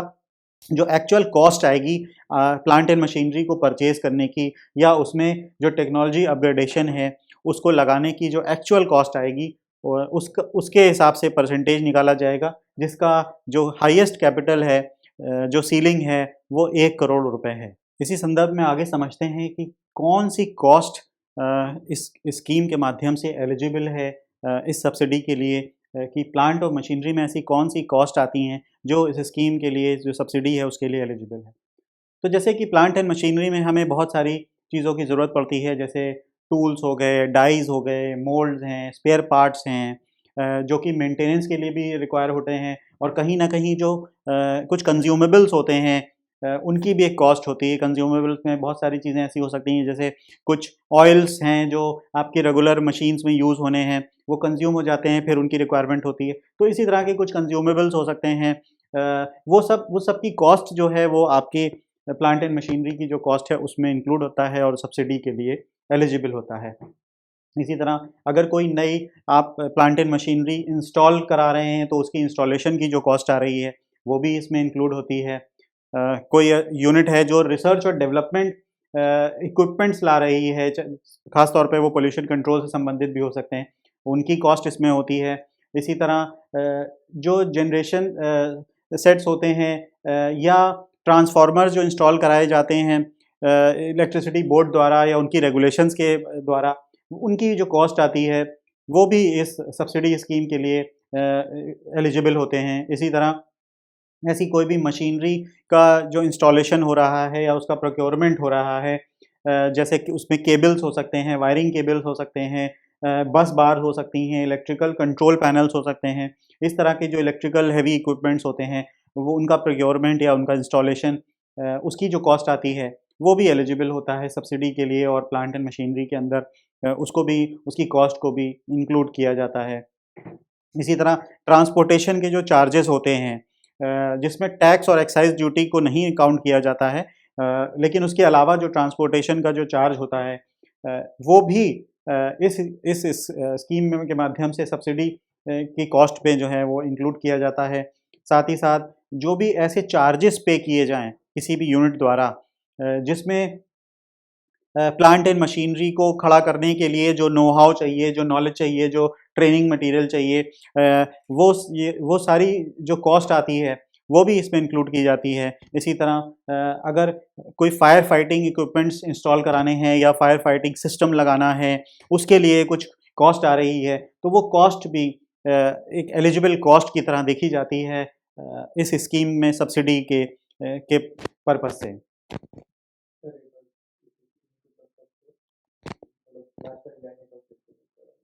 इसी तरह जो cost of fire fighting equipments आती है, यानी कि अगर किसी फायर फाइटिंग कोई सिस्टम इंस्टॉल कराना है या इस तरह के इक्विपमेंट्स हैं, उसकी भी कॉस्ट जो है वो कहीं ना कहीं इसमें एक एलिजिबल कॉस्ट की तरह देखी जाती है इस स्कीम का फ़ायदा उठाने के लिए और सब्सिडी प्राप्त करने के लिए। समझते हैं कि स्कोप क्या है इस स्कीम का, क्या कवर करती है, क्या ब्रॉड स्कोप है इसका। तो सबसे पहले जैसे मैं बताया कि ये क्योंकि टेक्नोलॉजी अपग्रेडेशन से संबंधित है, तो ऐसी कोई भी चीज़ जहाँ पे आप अपना यूनिट को और अपग्रेड कर रहे हैं, अपने प्लांट एंड मशीनरी को अपग्रेड कर रहे हैं,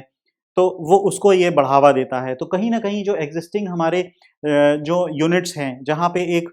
टेक्नोलॉजी का पहले से इस्तेमाल हो रहा है, किसी प्लांट एंड मशीनरी का इस्तेमाल हो रहा है, तो उनको ये अपने आप में एक बड़ा जो है वो जंप देता है, अपने उत्पादों की क्वालिटी को बढ़ाना, उसकी प्राइस को इफ़ेक्टिव करना, कॉम्पिटिटिव बनाना इस टेक्नोलॉजी अपग्रेडेशन की स्कीम के माध्यम से। तो उनके लिए एक अपने आप में एक रिवाइवल की तरह होता है कि एक एक होता है कि एक यूनिट के अंदर एक जान फूँक देना, एक नयापन ले आना, एक इनोवेशन कर लेना। तो कहीं न कहीं ये स्कीम के माध्यम से ऐसी यूनिट्स को भी एक बहुत बढ़ावा मिलता है। इसी तरह ऐसी बहुत सारी चीज़ें हो सकती हैं, जैसे जो पैकेजिंग की टेक्नोलॉजीज़ हैं उनको इम्प्रूव करना, नए तरीके की पैकेजिंग को निकालना, नए ज़माने की जो पैकेजिंग्स हो रही हैं जो ज़्यादा हाइजीनिक हो सकती हैं, ख़ास तौर पे अगर वो फूड फूड रिलेटेड आइटम से संबंधित हैं या मेडिकल से रिलेटेड संबंधित हैं। इस तरह के अगर कुछ आइटम्स हैं, ऐसे उत्पाद हैं, तो उनकी पैकेजिंग टेक्निक्स हो सकती हैं, उनका क्वालिटी कंट्रोल सिस्टम हो सकता है, वो ऑनलाइन क्वालिटी कंट्रोल सिस्टम भी हो सकता है। तो इस तरह की जो रिक्वायरमेंट्स हैं उस पर्टिकुलर यूनिट को, वहाँ पे एक बहुत बड़ा सपोर्ट सिस्टम क्रिएट करती है ये स्कीम। इस स्कीम के माध्यम से वो यूनिट्स अपने आप को और अपग्रेड कर सकते हैं। साथ ही साथ ऐसी जो हमारी यूनिट्स चल रही हैं, जो कि अपनी यूनिट को जो है वो एग्जिस्टिंग इक्विपमेंट्स को या टेक्नोलॉजी को रिप्लेस कर रहे हैं, लेकिन वो सेम मशीनरी या सेम टेक्नोलॉजी को वापस लगा रहे हैं। वो इसमें जो है एलिजिबल नहीं होंगे, क्योंकि ये स्कीम का उद्देश्य ये है कि आप जो पुरानी मशीन्स, जो पुरानी टेक्नोलॉजी को इस्तेमाल कर रहे हैं और उसी क्षेत्र में अगर कोई नई टेक्नोलॉजी या नए ज़माने की मशीन आ गई है, जिससे क्वालिटी और प्राइस दोनों ही इफ़ेक्ट हो रहा है, दोनों ही में बेहतरी आ रही है, तो सरकार चाहती है कि आप अपनी यूनिट्स को और ज़्यादा जो है अपग्रेड करें। तो ऐसी यूनिट्स इसमें सब्सिडी के लिए जो है वो पात्र नहीं होंगे। इसी तरह कोई ऐसी यूनिट्स है जो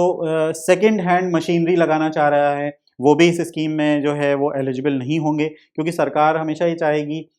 या जो बिज़नेस की रिक्वायरमेंट होगी वो हमेशा ये चाहेगा कि आप नई यूनिट्स या नई टेक्नोलॉजी के साथ काम करें, और पुरानी जो यूनिट्स होती हैं या पुरानी प्लांट एंड मशीनरी है, अगर आप उसको दोबारा लगाएंगे तो कहीं ना कहीं उसमें जो है प्रॉब्लम्स आ सकती हैं, और वो एक बहुत बड़ा रिस्क भी होता है। हालाँकि यहाँ पे जो एससी एसटी कैटेगरी है या जो वुमेन एंटरप्रेन्योर्स हैं, उनके लिए यहाँ पे थोड़ा-सा रिलैक्सेशन भी दिया गया है। ख़ास तौर पे जो हमारे नॉर्थ ईस्टर्न रीजन्स हैं या जो हिली स्टेट्स हैं, वहाँ पे जो महिलाएँ हैं या जो एससी एसटी कैटेगरी के लोग हैं, जो इस तरह की अगर सेकंड हैंड मशीनरी से भी काम कर रहे हैं, उनको थोड़ा-सा रिलैक्सेशन दिया गया है। अदरवाइज़ जो भी ऐसी यूनिट्स हैं, जो सेकंड हैंड मशीनरी करना चाह रहे हैं, उनको इसमें नहीं रखा गया है और वो इस तरह की स्कीम का फ़ायदा नहीं उठा पाएँगे। तो समझते हैं कि कौन-कौन इसमें एलिजिबल हुए। 2 तरह के हम यूनिट कह सकते हैं, एक एक्जिस्टिंग एंटरप्राइज़ेज़ जो कि एमएसएमई या माइक्रो और स्मॉल एंटरप्राइज़ेज़ का स्टेटस है जिनके पास, जिनको हम माइक्रो स्मॉल एंटरप्राइज़ेज़ की कैटेगरी में रख सकते हैं, ऐसी एक्जिस्टिंग एंटरप्राइज़ेज़। साथ ही साथ जो नई एंटरप्राइज़ेज़ हैं, जो माइक्रो एंड स्मॉल एंटरप्राइज़ेज़ का स्टेटस है। तो ये दोनों ही इसमें कवर की कर सकते हैं, इस स्कीम का फ़ायदा उठा सकते हैं। अब इन दोनों ही तरह की यूनिट्स में जो कंपनी जो जो कॉन्स्टिट्यूशन है वो सोल प्रोप्राइटरशिप के माध्यम से भी हो सकता है। कोई एक व्यक्ति है, वो सोल प्रोप्राइटरशिप फर्म बना के उस यूनिट को रन कर सकता है। हो सकता है उसमें पार्टनरशिप हो, 2 लोग, 3 लोग, 4 लोग कुछ आपस में मिल के पार्टनरशिप फर्म बना के काम कर रहे हों, वो भी इसमें एलिजिबल होंगे। वो नई और एग्जिस्टिंग दोनों यूनिट्स हो सकती हैं। इसी तरह कोऑपरेटिव जो या सोसाइटीज़ हो सकती हैं, वो भी इसमें एलिजिबल हैं। साथ ही साथ जो प्राइवेट लिमिटेड कंपनीज़ हैं या लिमिटेड लायबिलिटी पार्टनर कंपनीज़ हैं, वो भी इसमें एलिजिबल होंगे इस स्कीम का फ़ायदा उठाने के लिए। यहाँ पे थोड़ा-सा मैं बताता चलूँ कि जो एससी, एसटी कैटेगरी है या जो वुमेन एंटरप्राइज़ेज़ हैं या फिर ऐसे राज्य जहाँ पे स्पेशल स्टेटस मिला हुआ है, वो इसमें जो है उनको थोड़ा-सा प्रायोरिटी दी जाएगी इस स्कीम के माध्यम से, उनको सब्सिडी का जो है एक प्रायोरिटी दी जाएगी। कौन सी ऐसे बैंक्स हैं या एजेंसीज़ हैं जिनको हम नोडल बैंक्स या नोडल एजेंसीज़ कह सकते हैं। तो इस स्कीम के लिए मुख्यतः 11 बैंक्स या एजेंसीज़ हैं जिनको एक नोडल एजेंसी की तरह इम्प्लीमेंट करने के लिए इस स्कीम को निर्धारित किया गया है। जिसमें सबसे पहला नाम आता है small industries development bank of India यानी कि सिडबी। इसके बाद national bank of agriculture and rural development जिसको हम नाबार्ड के नाम से जानते हैं, ख़ास तौर पे जो ग्रामीण क्षेत्र हैं वहाँ पे नाबार्ड को किसी इंट्रोडक्शन की ज़रूरत नहीं है। State bank of India Bharat का जो सबसे बड़ा सरकारी बैंक है, nationalised bank state bank of India वो है इसमें। केनरा बैंक है, बैंक ऑफ बड़ौदा है, Punjab national bank, bank of India, Andhra bank, Tamil Nadu industrial investment corporation bank और इंडियन बैंक। तो ये 11 ऐसे बैंक हैं जिनको इस स्कीम में एक नोडल एजेंसी या नोडल बैंक की तरह जो है इसमें एक स्टेटस प्राप्त है और वो इस स्कीम को एग्जीक्यूट करने के लिए और प्रोसेस करने के लिए पूरी तरह से जो है वो एलिजिबल हैं। देखते हैं कौन से ऐसे सेक्टर्स हैं जो इस स्कीम के माध्यम से एलिजिबल होते हैं। तो इसमें बहुत सारे सेक्टर हैं, इसकी स्कीम का एक बहुत बड़ा स्कोप है, बहुत वाइड स्कोप है, जिसमें सबसे पहले आता है बायोटेक्नोलॉजी इंडस्ट्री, बायोटेक इंडस्ट्री, इसी के साथ कॉमन एफ्लुएंट ट्रीटमेंट प्लांट्स हैं, करूगेटेड बॉक्सेस हैं, ड्रग्स एंड फार्मास्यूटिकल्स है, इसमें तो हमेशा नई टेक्नोलॉजी, नई रिसर्च एंड डेवलपमेंट होती रहती है। साथ ही साथ डाइज एंड इंटरमीडिएट्स इंडस्ट्री है, इंडस्ट्री जो कि based on medicine and aromatic plants है, क्योंकि यहाँ पे भी आजकल हर्बल का या कॉस्मेटिक्स में रेगुलर नए नए रिसर्च होते रहते हैं, वहाँ पे इसका बहुत योगदान है। इसी तरह प्लास्टिक मोल्डेड या extruded products and parts components से संबंधित जो यूनिट्स हैं, रबर प्रोसेसिंग है जिसमें साइकिल रिक्शा टायर्स की जो प्रोसेसिंग है वो भी शामिल है। फूड प्रोसेसिंग में मुख्यतः जो जैसे हम कह सकते हैं कि जो आइसक्रीम मैन्युफैक्चरिंग यूनिट्स हैं वो भी इसमें कवर होती हैं। पोल्ट्री, हैचरी और कैटल फीड इंडस्ट्री जो है वो भी इसमें एक अप्रूव्ड सेक्टर की तरह है। साथ ही साथ डायमेंशनल स्टोन इंडस्ट्री जिसमें क्वारिंग और माइनिंग जो है वो इंक्लूडेड नहीं है, अदरवाइज पूरी स्टोन इंडस्ट्री इसमें होगी। साथ ही साथ glass and ceramic items, tiles भी इसमें इंक्लूडेड हैं। लेदर और लेदर के जो प्रोडक्ट्स से रिलेटेड जो चाहे वो गारमेंट्स हो, चाहे वो फुटवेयर इंडस्ट्री हो, वो भी इसमें एक अप्रूव सेक्टर की तरह हैं। इलेक्ट्रिकल इक्विपमेंट जहाँ पे टेस्टिंग, मेजरिंग या असेंबली और मैन्युफैक्चरिंग दोनों ही चीज़ें शामिल हैं या उनका इंडस्ट्रियल प्रोसेस से संबंधित हो, वो भी इसमें एक अप्रूव्ड सेक्टर की तरह हैं। कंट्रोल कंट्रोल, एनालिटिकल, मेडिकल या इलेक्ट्रॉनिक कंज्यूमर और कंज्यूमर इक्विपमेंट कम्युनिकेशन इक्विपमेंट्स हैं संबंधित हैं, वो भी इसमें अप्रूव सेक्टर हैं। इसी तरह fan and motor industry, general light services, lamps, information technology, खासतौर पे हार्डवेयर का जो इसमें इस्तेमाल होता है। मिनरल फील्ड हीटेड एलिमेंट्स जो होते हैं, ट्रांसफार्मर या इलेक्ट्रिकल स्टैंपिंग से संबंधित या लैमिनेशंस, कॉइल्स, चोक्स, इस तरह के जो इक्विपमेंट्स उत्पाद होते हैं वो भी इसमें एक अप्रूव सेक्टर की तरह होते हैं। वायर्स और केबल इंडस्ट्री हो गई, ऑटो पार्ट्स और उसके कंपोनेंट्स हो सकते हैं, बाइसिकल पार्ट्स भी एक इसमें अप्रूव सेक्टर है। इसी तरह कंबशन डिवाइसेस या अप्लाइंसेस जो होते हैं वो भी इसमें होते हैं। फोर्जिंग और हैंड टूल्स से संबंधित जो मैन्युफैक्चरिंग यूनिट्स हैं, फाउंड्रीज जो कि स्टील और कास्ट आयरन से रिलेटेड हैं, या जनरल इंजीनियरिंग वर्क्स में जो कवर होते हैं वो भी इसमें कवर होते हैं। गोल्ड प्लेटिंग या उस ज्वेलरी से संबंधित, locks, steel furniture,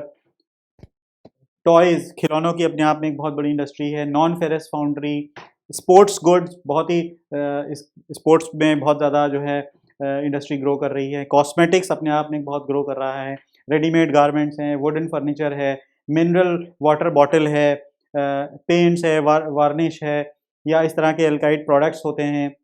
agriculture implements हो सकते हैं, पोस्ट हार्वेस्ट इक्विपमेंट्स हैं, जो ग्रेफाइट और फॉस्फेट का बेनिफिकेशन होता है वो भी इसमें अप्रूव्ड सेक्टर की तरह है। Khadi and village industries, coir and coir products, steel rolling, इसी तरह zinc sulphate, welding electrode, swing machine industry, industrial gases, printing industry, machine tools, copper strip industry, ferric and non ferric Elms industries, और pesticides formulation. तो देखा हमने बहुत बड़ी एक list है, करीब 52 के करीब इसमें सेक्टर्स हैं, और इसमें अपने आप में एक बहुत बड़े उद्योग हैं, क्योंकि अपने आप में बहुत बड़े उद्योग हैं, ये सेक्टर्स हैं। तो कहीं ना कहीं जितने भी ऐसे मैन्युफैक्चरिंग यूनिट्स हैं, जितना भी ऐसे उद्योग हैं जो इन 52 सेक्टर्स में कहीं ना कहीं आते हैं, वो सब ऐसे उद्योग, ऐसी यूनिट्स, ऐसी माइक्रो स्मॉल एंटरप्राइजेस इस स्कीम का लाभ उठा सकते हैं, इस स्कीम के लिए में अप्लाई कर सकते हैं, और ऐसी सब्सिडी स्कीम का लाभ उठा के अपनी अपनी यूनिट को और अपग्रेड कर सकते हैं। आइए अब समझते हैं कि कैसे इस स्कीम में अप्लाई कर सकते हैं, क्योंकि आमतौर पे यूनिट्स जो होती हैं, जो एंटरप्रेन्योर्स होते हैं, उनको स्कीम से संबंधित तो नॉलेज मिल जाती है, इन्फॉर्मेशन मिल जाती है, लेकिन उसको कैसे अप्लाई करना है, कहाँ अप्रोच करना है, ये सारी चीज़ें थोड़ा-सा जो है वो समझने की ज़रूरत होती है, और वहीं से जो है असली कार्य शुरू होता है। तो जो हमारी जो credit link capital subsidy scheme है, इसके लिए जो भी एलिजिबल एमएसएमईज़ हैं, उनको एक ऑनलाइन पोर्टल के माध्यम से, जो कि प्राइमरी लेंडिंग इंस्टीट्यूशन जिनको बोलते हैं, वहाँ से एक टर्म लोन की सुविधा, एक क्रेडिट फैसिलिटी जो है वो अप्लाई कर सकते हैं। तो ध्यान रखने वाली बात ये है कि ये एक ऑनलाइन प्रक्रिया के माध्यम से होता है। ऑनलाइन प्रक्रिया के माध्यम से आप अपना जो प्राइमरी लेंडिंग इंस्टीट्यूशन है, जो बैंक है, जैसे हमने अभी पिछली स्लाइड्स में दिखाया कि 11 ऐसी जो है वो नोडल बैंक्स या एजेंसीज़ हैं जिनके माध्यम से आप इस कैपिटल सब्सिडी स्कीम का लाभ उठा सकते हैं। जो आपकी जो पीएलआई होंगे, यानी कि प्राइमरी लेंडिंग इंस्टीट्यूशन, वो आपकी पूरी एप्लीकेशन को रिव्यू करके उसको अपलोड करेंगे ऑनलाइन एप्लीकेशन के माध्यम से, अपने जो भी उनका जो पोर्टल होगा, उस पोर्टल पे जाके वो अपलोड करेंगे, और उसका जो पूरा ट्रैकिंग सिस्टम है वो भी पूरा ऑनलाइन है। आप देख सकते हैं कि आपने कब एप्लीकेशन को जो है अप्लाई करा है, और वो किस स्टेटस पे है, वो जो आपका जो बैंक है उसके पास पहुंचा, वो सैंक्शनिंग स्टेज पे है या रिव्यू स्टेज पे है, या अगर उसमें कोई क्वेरी आई है, आपकी टेक्नोलॉजी, आपकी यूनिट से संबंधित, अगर आप कोई एग्जिस्टिंग यूनिट है और उससे कोई क्वेरी आई है उसमें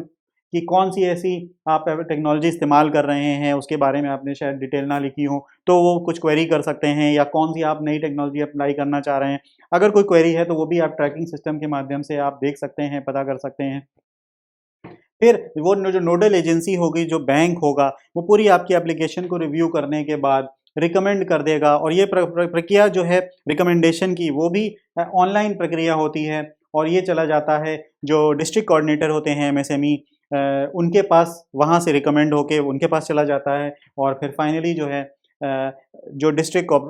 जो कोऑर्डिनेटर जो होती हैं एमएसएमई के, वो उस सब्सिडी को जो है वो रिलीज़ करने के लिए रिकमेंडेशन कर देते हैं। इसके बाद जो भी एप्लीकेशन होती है उसका पूरा प्रोसेसिंग हो जाती है, उसका रिव्यू हो जाता है, और जब डिस्ट्रिक्ट कोऑर्डिनेटर एमएसएमई के उसको रिकमेंड कर देते हैं,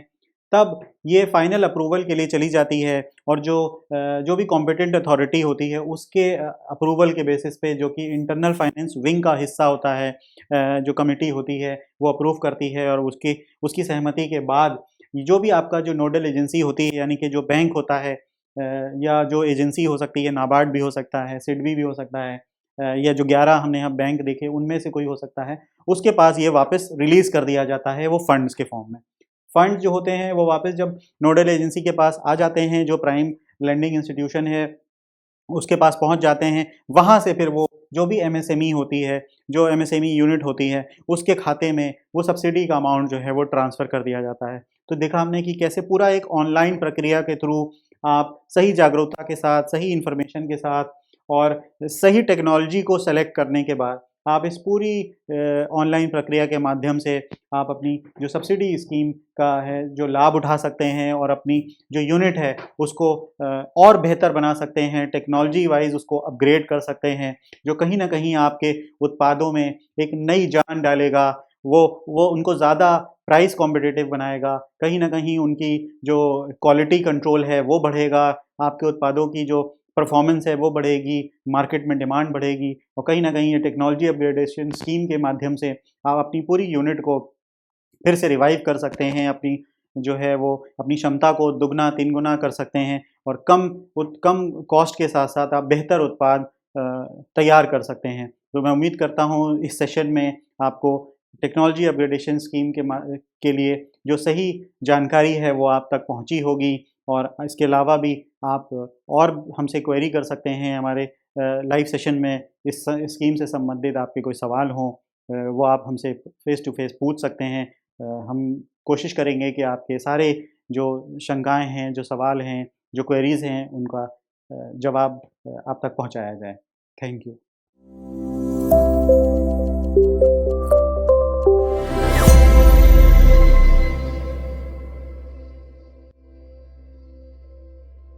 hello everyone, welcome to business Pathshala. मेरा नाम कुणाल शर्मा है और आज हम बात करने जा रहे हैं कॉयर बेस्ड इंडस्ट्री के बारे में। वैसे तो हमने बहुत सारी इंडस्ट्री के बारे में बात करा है, लेकिन आज हम बात करने जा रहे हैं स्पेशली कॉयर बेस्ड इंडस्ट्री और उससे रिलेटेड कुछ आसपास के रिलेटेड प्रोडक्ट्स के बारे में। अगर हम बात करें कि कॉयर आखिर होता क्या है, तो कॉयर जो होता है वो होता है नारियल का जो छिलका होता है, या फिर जिसको हम इंग्लिश में हस्क कहते हैं।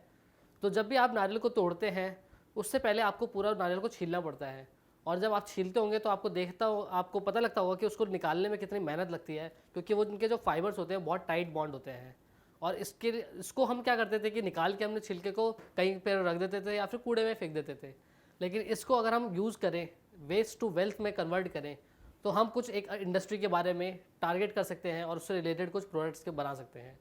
इन्हीं को लेके हम बात करने जा रहे हैं आगे कुछ रिलेटेड प्रोडक्ट्स के बारे में और उसके आसपास कुछ ऐसे प्रोडक्ट्स के बारे में जिसको आप बना सकते हैं और अपना बिजनेस स्टार्ट कर सकते हैं।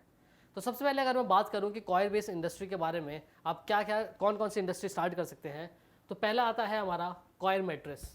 अगर मैं कॉयर मैट्रेस की बात करूं, यानी कि जो हमारे बेड्स होते हैं उनका जो नीचे का जो फोम होता है या फिर लेयर होता है, वो दो तरीके का होता है। या तो पहला फोम बेस्ड होता है या दूसरा होता है कॉयर बेस्ड। लेकिन यहाँ हम बात कर रहे हैं कॉयर बेस्ड की बात। तो कॉयर बेस्ड जो होता है वो काफ़ी ईजिली अवेलेबल होता है, उसको हमें कोई अलग से प्रोसेस नहीं करना होता। और वो इसकी जो मार्केट है इंडिया में, अगर आप देखें तो इंडिया में इसकी मार्केट हमेशा ग्रो होते जा रही है। अगर हम साउथ इंडिया की बात करें, वहाँ पर जो कोकोनट्स की प्रोडक्शन होती है इतनी ज़्यादा होती है, और जो छिलके होते हैं उनको कहीं ना कहीं अगर फेंक देते हैं तो वो भी एक वेस्ट बनते हैं, और उसको हम यूज़ कर रहे हैं, यूटिलाइज़ कर रहे हैं और प्रोसेस करके उसमें वैल्यू एडिशन करके हम उसको कॉयर मैट्रिक्स का शेप दे रहे हैं। इसके साथ ही अगर मैं बात करूं, जो कॉयर मैट्रिक्स होता है उसकी खासियत ये होती है कि वो हीट रेजिस्टेंट होता है। हीट रेजिस्टेंट मतलब कि वो हीट को अवरोध को, जैसे अगर आपने देखा होगा, फील करा होगा कि आप जो नॉर्मल बेड पे लेटते हैं तो गर्मियों में क्या होता है कि आपकी पीठ पे पसीना हो जाता है या फिर गीले हो जाते हैं। लेकिन अगर आप कॉयर बेस्ड मैट्रिक्स की बात करें तो उनमें वो खासियत होती है कि वो हीट को रेजिस्ट करते हैं, और ऐसा नहीं होता कि वो पूरा हीट को सोख के रखें या चिपका के रखें। वो जो उनका फाइबर होता है, जो गैप्स होते हैं, उससे वो हीट को पूरा रिलीज़ करते रहते हैं ताकि प्रॉपर एयर सर्कुलेशन बनती रहे। इसके बाद ही अगर मैं बात करूं कि इंडस्ट्री जो है काफ़ी प्रॉफिटेबल इंडस्ट्री है, क्योंकि अगर हम बात करें कि हम रॉ मटेरियल का, जो कॉयर बेस्ड रॉ मटेरियल है, वो तो काफ़ी ईजिली अवेलेबल होता है और काफ़ी चीप प्राइस पे भी होता है। आप इसको बस जो ट्रांसपोर्टेशन का कॉस्ट है उसको बेयर करेंगे और एक अच्छी क्वालिटी या फिर अच्छा कॉयर बेस्ड आप प्रोडक्ट लेंगे, कॉयर बेस्ड को अच्छे से एक्सट्रैक्ट करेंगे, तो ये काफ़ी अच्छे से आपको यूटिलाइज हो सकता है। और जब आप इसको ऐड करके आगे वैल्यू बना के इसको मैट्रिक्स फॉर्म में देंगे तो आप एक अच्छा खासा प्रॉफिट मार्जिन के साथ इसको स्टार्ट कर सकते हैं बिजनेस को। वहीं अगर मैं बात करूं कि अगर आप बिगिनर हैं या फिर आप अपनी इंडस्ट्री लगाना चाहते हैं और आप सोच रहे हैं कि कुछ ऐसा प्रोडक्ट हो जिसमें रॉ मटेरियल का भी कॉस्ट ज़्यादा ना लगे और मैं एक अच्छे से या फिर स्मॉल स्केल पे भी स्टार्ट कर सकूं, तो आप इस इंडस्ट्री को टारगेट कर सकते हैं। अब अगर हम देखें कुछ स्पेसिफिकेशंस कि कैसे एक कॉयर मैट्रिसेस बनती है, तो सबसे पहले आप देखेंगे इसमें सैंडविच होता है लेयर। और सैंडविच होने के लिए सबसे पहले जो बीच में होता है हमारा हार्ड फॉर्म कोर होता है, जो कि हमारा मेन मटेरियल होता है हार्ड फॉर्म कोर, उसको हमने सैंडविच करा होता है किससे? कॉयर बेस्ड हमारा सैंडविच जो होता है। और यही जो हमारा ब्राउन कलर का कॉयर है, ये पूरा कॉयर इसको एब्जॉर्ब करके रखता है और टाइट से इसको दबा के रखता है। उसके हम ऊपर हम अपना पीयू फोम लगाते हैं, क्योंकि अगर ये फोम नहीं लगाएंगे तो आप पूरा फील नहीं करेंगे, कुशन नहीं मिलेगा। उसके लिए हम इसको लगाते हैं पीयू फॉर्म को, और फिर उसके बाद हम इस पर पॉलिएस्टर फैब्रिक कवर लगाते हैं, जो कि एक अच्छा लुक देता है और एक अच्छी फिनिश देता है। तो इस तरीके से कुछ हमारा कॉयर मैट्रिसेस बनता है। अब अगर मैं बात करूं कि कॉयर जो हमारा होता है उसके मटेरियल के बारे में, उसके कॉयर फाइबर के बारे में, तो कॉयर फाइबर के बारे में देखेंगे कि वो सबसे पहले तो कोकोनट से बना होता है और उसको अच्छे प्रोसेस या अच्छे स्ट्रेंथ और अच्छे से मिक्स रहे उसको करने के लिए उनको लेटेक्स से हम उसको सॉल्यूशन से पूरा भिगाते हैं और उसको पूरा ड्राई होने के लिए रखते हैं ताकि एक अच्छी स्ट्रेंथ और उसके पास एक अच्छा कंप्रेसिबिलिटी और उसका एडिशन जो होता है, मिक्सिंग जो होती है, आपस में बॉन्डिंग जो होती है वो अच्छे से बने रहे। इसके बाद अगर हम देखें कि वो काफ़ी एयरी होते हैं, मतलब कि उनमें हवा जो होती है आर पार हो जाती है और उसमें एक ब्रीदेबल प्रॉपर्टी होती है कि आप उसमें सांस जो होती है कि मतलब एयर सर्कुलेशन प्रॉपर तरीके से होता है जिससे कि आपको गर्मी भी फील नहीं होती। अगर या फिर अगर आप समर सीजन में बात करें तो अगर आप फोम पे लेटे होंगे तो फोम और आपके जो बॉडी है उसके बीच में जो एयर सर्कुलेट नहीं हो पाएगी और वो पसीना बना रहेगा। इसकी वजह से अगर आप कॉयर बेस्ड लेंगे तो उसमें क्या है, हीट रिलीज होती रहेगी और वो आपको एक अच्छा और कंफर्टेबल फील कराएगा।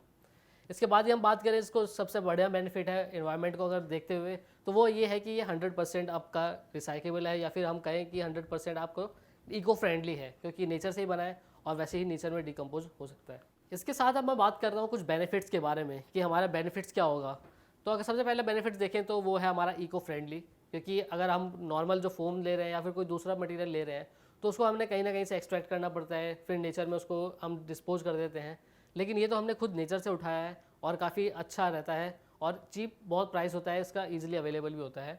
इसके साथ ही इसका नेचर होता है हाइग्रोस्कोपिक नेचर। अब हाइग्रोस्कोपिक नेचर जो होता है मतलब इसका मतलब होता है जो ह्यूमिडिटी को एब्जॉर्ब कर सके और ये चाहता है कि जितने भी आप जो पसीना सोख रहे हैं या फिर कुछ कर रहे हैं तो वो अपने अंदर समा के और उसको अच्छे से रिलीज कर देता है ताकि आप जो है वो अच्छे से कंफर्टेबल फील करें। इसके अलावा इसकी प्रॉपर्टी होती है कि resistance to dirt, dust and moths, मतलब इसमें जो जो डस्ट के पार्टिकल्स हैं वो भी अच्छे से अंदर एंट्रैप नहीं हो पाते क्योंकि जो इसका फाइबर होता है काफ़ी कॉम्प्लेक्स तरीके से होता है, अरेंज इस तरीके से होता है कि इसमें ज़्यादा से ज़्यादा डस्ट नहीं जा पाएगी। उसके साथ ही हम देखें कि ये एक नेचर जो होता है इसका खुद ब खुद एक स्प्रिंगी नेचर होता है, क्योंकि जब आप नारियल के छिलकों को भी छीलेंगे तो आप खुद देखेंगे कि एक स्ट्रेंथ जो होती है वो होती है उसमें होती है, एक स्प्रिंग नेचर उसमें बनता है और वही नेचर जो होता है वो आगे एक कुशन की तरह काम करता है जिससे कि हम इसको कंफर्टेबल फील कर सकते हैं। अब अगर बात करें कि मैट्रेस इंडस्ट्री के हम मार्केट के बारे में कि कितना मार्केट पोटेंशियल है और आप किस तरीके से इसमें स्टार्ट कर सकते हैं, तो 2021 में ये देखा गया था कि जो ग्लोबल मार्केट था मैट्रेसेस का वो तकरीबन 30,815 मिलियन यूएस डॉलर के आसपास था, जो कि हर साल एक CAGR होता है जो कि क्यूमुलेटिव एनुअल ग्रोथ रेट होता है कि कितने परसेंटेज से वो मार्केट जो है वो बढ़ रही है। तो हर साल देखा गया है 4.5% से बढ़ते हुई जा रही है और ये देखा गया है, ये एस्टिमेट करा गया है कि 2028 तक जो इसकी मार्केट है वो तकरीबन 40,129 यूएस डॉलर मिलियन क्रॉस कर जाएगी, जिससे कि आप देख सकते हैं कि मैट्रेसेस की जो इंडस्ट्री है वो किस तरीके से ग्रो हो रही है। और आप अगर इस प्रोडक्ट को लाते हैं, कॉयर बेस्ड इंडस्ट्री को लाते हैं और अच्छे से प्रोसेस करते हैं और कुछ नया लेके आते हैं तो आप इस इंडस्ट्री को अच्छे से टारगेट कर सकते हैं। अब अगर हम बात करें कि कॉयर ब्रशेस के यूजेस की कि हम कहाँ कहाँ उसको यूज़ कर सकते हैं, तो आप देखेंगे कि नॉर्मल जो हम वेजिटेबल्स धुलते थे या फिर हम देखेंगे कि घर के जो हम जब भी वेजिटेबल लेके आते हैं तो हम तकरीबन उसको हाथ से या फिर रनिंग टैप वाटर से धुल देते हैं, लेकिन एक कोई हमारे पास प्रॉपर स्क्रबर नहीं है कि उसको हम अच्छे से धुल सकें और ताकि थोड़ा सॉफ्ट भी हो। और अगर उसके हम स्टील स्क्रबर तो यूज़ कर नहीं सकते तो हम इसको रिप्लेस कर सकते हैं और यूज़ कर सकते हैं हमारे कॉयर फाइबर को। उसमें हम वेजिटेबल्स को धुल सकते हैं, इसके अलावा हम उसमें हमारी जो डिशेज होती है नॉर्मल डिशेज उसको भी धुल सकते हैं क्योंकि इसमें स्ट्रेंथ अच्छी होती है और काफ़ी हार्ड भी होता है ये। और पॉट्स को भी धुल सकते हैं, पॉट्स जब नॉर्मल मिट्टी लग जाती है तो उसको भी साफ़ सफाई करने में हम इसको यूज़ कर सकते हैं। हमारे जो पेन्स होते हैं और हमारे यहाँ तक कि हमारे जो फ्लोर्स पे कोई भी दाग धब्बे हों उसमें भी हम इसको यूज़ कर सकते हैं।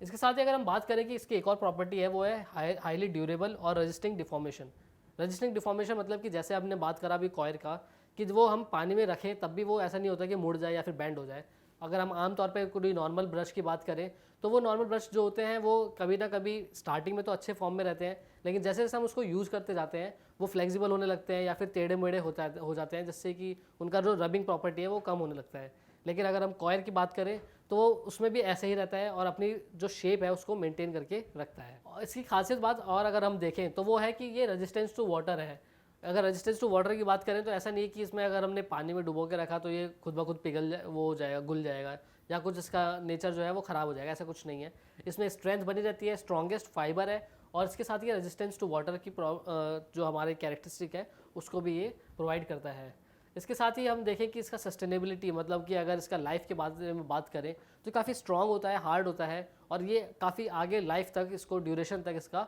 काफ़ी अच्छा रहता है और इसको हम यूज़ कर सकते हैं। उसी के बाद सबसे मेन जो पॉइंट है वो हम हमेशा बात कर रहे हैं कि नेचर की तरफ, तो ये हमारा इको फ्रेंडली है बिल्कुल, और हम स्टील की जगह यूज़ करके हम इसको आराम से यूज़ कर सकते हैं। और लोगों में एक अवेयरनेस के तौर पे हम अपने प्रोडक्ट को ऐसे कंपटीशन से हम थोड़ा बचा के ऐसे शोकेस कर सकते हैं कि हम इको फ्रेंडली ब्रशेस बना रहे हैं जो कि आपको हैंड यूज़ करने में काफ़ी ईजी है, और इसको आप डिफरेंट तरीके से आप यूज़ कर सकते हैं, स्ट्रॉन्गेस्ट फाइबर के साथ यूज़ कर सकते हैं। तो ये सारी प्रॉपर्टीज़ करके आप एक अच्छा बिजनेस पूरा स्टार्ट कर सकते हैं। इसके साथ ही अगर मैं बात करूं कि ये स्क्रबिंग हम किस किस तरीके से हम क्या क्या चीज़ स्क्रब कर सकते हैं, तो आप देखेंगे कि हम जो वेजिटेबल्स होते हैं, वेजिटेबल्स आमतौर पर जो औरतें घर पे हाउसवाइफ्स होते हैं वो एक तरीके से हाथ से ही साफ़ करती हैं, या फिर कोई ऐसा डेलिकेट ब्रश नहीं है, अगर हम स्टील ब्रश भी यूज़ नहीं कर सकते तो उसके लिए हम उसकी जगह यहाँ पर हम कॉयर ब्रश को यूज़ कर सकते हैं, जिसमें हम वेजिटेबल्स को साफ़ कर सकते हैं, हमारे डिशेस को साफ़ कर सकते हैं, पॉट्स को साफ़ कर सकते हैं, पेन्स को साफ़ कर सकते हैं, और यहाँ तक कि हमारे जो फ्लोर्स होते हैं उनमें अगर कोई चीज़ गिर गई है तो उसको भी हम आसानी से साफ़ कर सकते हैं। और यहीं अगर हम बात करें कि ये काफ़ी ड्यूरेबल होते हैं, और इसमें जो डिफॉर्मेशन होता है, क्योंकि नॉर्मल अगर कोई ब्रश देखेंगे तो कुछ समय बाद स्टार्टिंग में तो काफ़ी टाइट रहता है, लेकिन कुछ समय बाद यूज़ करने के बाद उसका में बेंड आ जाता है, या फिर वो अपना जो शेप होता है वो मेंटेन नहीं कर पाता। लेकिन इसकी अगर हम बात करें तो ये काफ़ी स्ट्रेंथ में काफ़ी अच्छा होता है, और अपनी जो ये वाटर के साथ घुलता भी नहीं है, तो इसलिए इसमें फ्लेक्सिबिलिटी भी इतनी नहीं आती, और अपने शेप को वो मेंटेन करके रखता है। अब अगर मैं बात करूँ इसके बेनिफिट्स की कि क्या क्या क्या इसमें बेनिफिट्स हैं, तो सबसे पहले तो हम रिड्यूस कर रहे हैं वेस्ट को, क्योंकि अगर कहीं ना कहीं हम जो कॉयर फाइबर्स थे या फिर हमने जो छीले हुए थे इतने सारे, उसको हमने कहीं ना कहीं डंप कर दिया था कूड़े में, जो कि ऐसे ही पड़ा हुआ था कि बिना किसी काम का वेस्ट बना रहा था वो एक तरीके से, उसको हमने यूज़ करा, एक प्रोडक्ट बनाया, और डिफरेंट तरीके से हमने उसको यूज़ करा। इसके साथ ही हम देखें वो आराम से बायोडिग्रेडेबल होता है और नेचर से बना हुआ है, तो कोई इसमें परेशानी नहीं होती, हम इसको ईजिली यूज़ कर सकते हैं। इसके साथ ही सेफली सैनिटाइजेशन होता है वेजिटेबल्स का, जो कि अभी तक नहीं था, या फिर हम कहें बहुत कम था कि हम ग्लव्स पहन के भी साफ़ करते थे, या फिर लोग मतलब हाथ से ही नॉर्मली साफ़ करते हैं वहीं, लेकिन अगर हम अच्छे से साफ़ करें ब्रश के साथ तो उसको हम यूज़ कर सकते हैं वेजिटेबल्स के लिए। इसी तरीके से फ्लोर्स एंड रोडवेज, जो हमारा नॉर्मल जो अगर रोड का किनारा भी होता है जो लोग झाड़ू से करते हैं, उसको अगर हम है अच्छी स्ट्रेंथ के साथ चाहिए। अब अगर मैं बात करूँ इसके मार्केट पोटेंशियल की, तो कोको कॉयर का जो मार्केट साइज़ था वो 2019 में तकरीबन $369 मिलियन था, जो कि हर साल हमारा 8.2% के CAGR से बढ़ रहा था। और ये एस्टिमेट करा गया है कि 2027 तक जो इसकी मार्केट है या फिर इसकी वैल्यूएशन जो है वो तकरीबन $525 मिलियन के आसपास पहुंच जाएगी। तो इस तरीके से हम कॉयर बेस्ड इंडस्ट्री को और ग्रो कर सकते हैं, और डिफरेंट प्रोडक्ट्स बना सकते हैं, आप डिफरेंट शेप्स बना सकते हैं, जिससे कि ईजिली कंफर्टेबल हो हाथ में पकड़ने में और साफ़ करने में। तो उस तरीके से आप इस बिज़नेस को स्टार्ट कर सकते हैं। चलिए बात करते हैं हमारे तीसरे प्रोडक्ट के बारे में, जो कि है कॉयर पिथ ब्लॉक्स। अब अगर हम बात करें कि जब भी हम नारियल के छिलके को देखते हैं या फिर उसके भूसे को देखते हैं, पाउडर फॉर्म में दिखता है, और वो ऐसा लिखता नहीं है कि हम इसको सॉलिड कुछ बना सकते हैं, लेकिन इसका यूज़ हम देख सकते हैं, हम कुछ इस तरीके के ब्लॉक्स भी बना सकते हैं कॉयर से। और ये कैसे बनता है, हम इसको पहले प्रोसेस करते हैं, जो नारियल छिलके होते हैं उनको इकट्ठा करके रखते हैं, उसमें स्ट्रेंथ डालते हैं, उसमें एडिटिव्स डालते हैं, और उनको पूरा जोड़ के हम कंप्रेस करके एक ब्लॉक की शेप में देते हैं। और इसको हम यूज़ कर सकते हैं डिफरेंट जगह पे, जैसे कि अगर हमें कहीं ऐसा ब्लॉक रखना हुआ हो, या फिर कोई बैठने का एक छोटा सा कंफर्टेबल हमें कुछ बनाना हो, वहाँ पे भी हम, जिसमें ज़्यादा लोड ना हो लेकिन तब भी हमें कुछ रखने के लिए, शोकेस करने के लिए, वहाँ पर हम ब्लॉक्स को यूज़ कर सकते हैं। या फिर हम देखें कि डिफरेंट तरीके के जो हम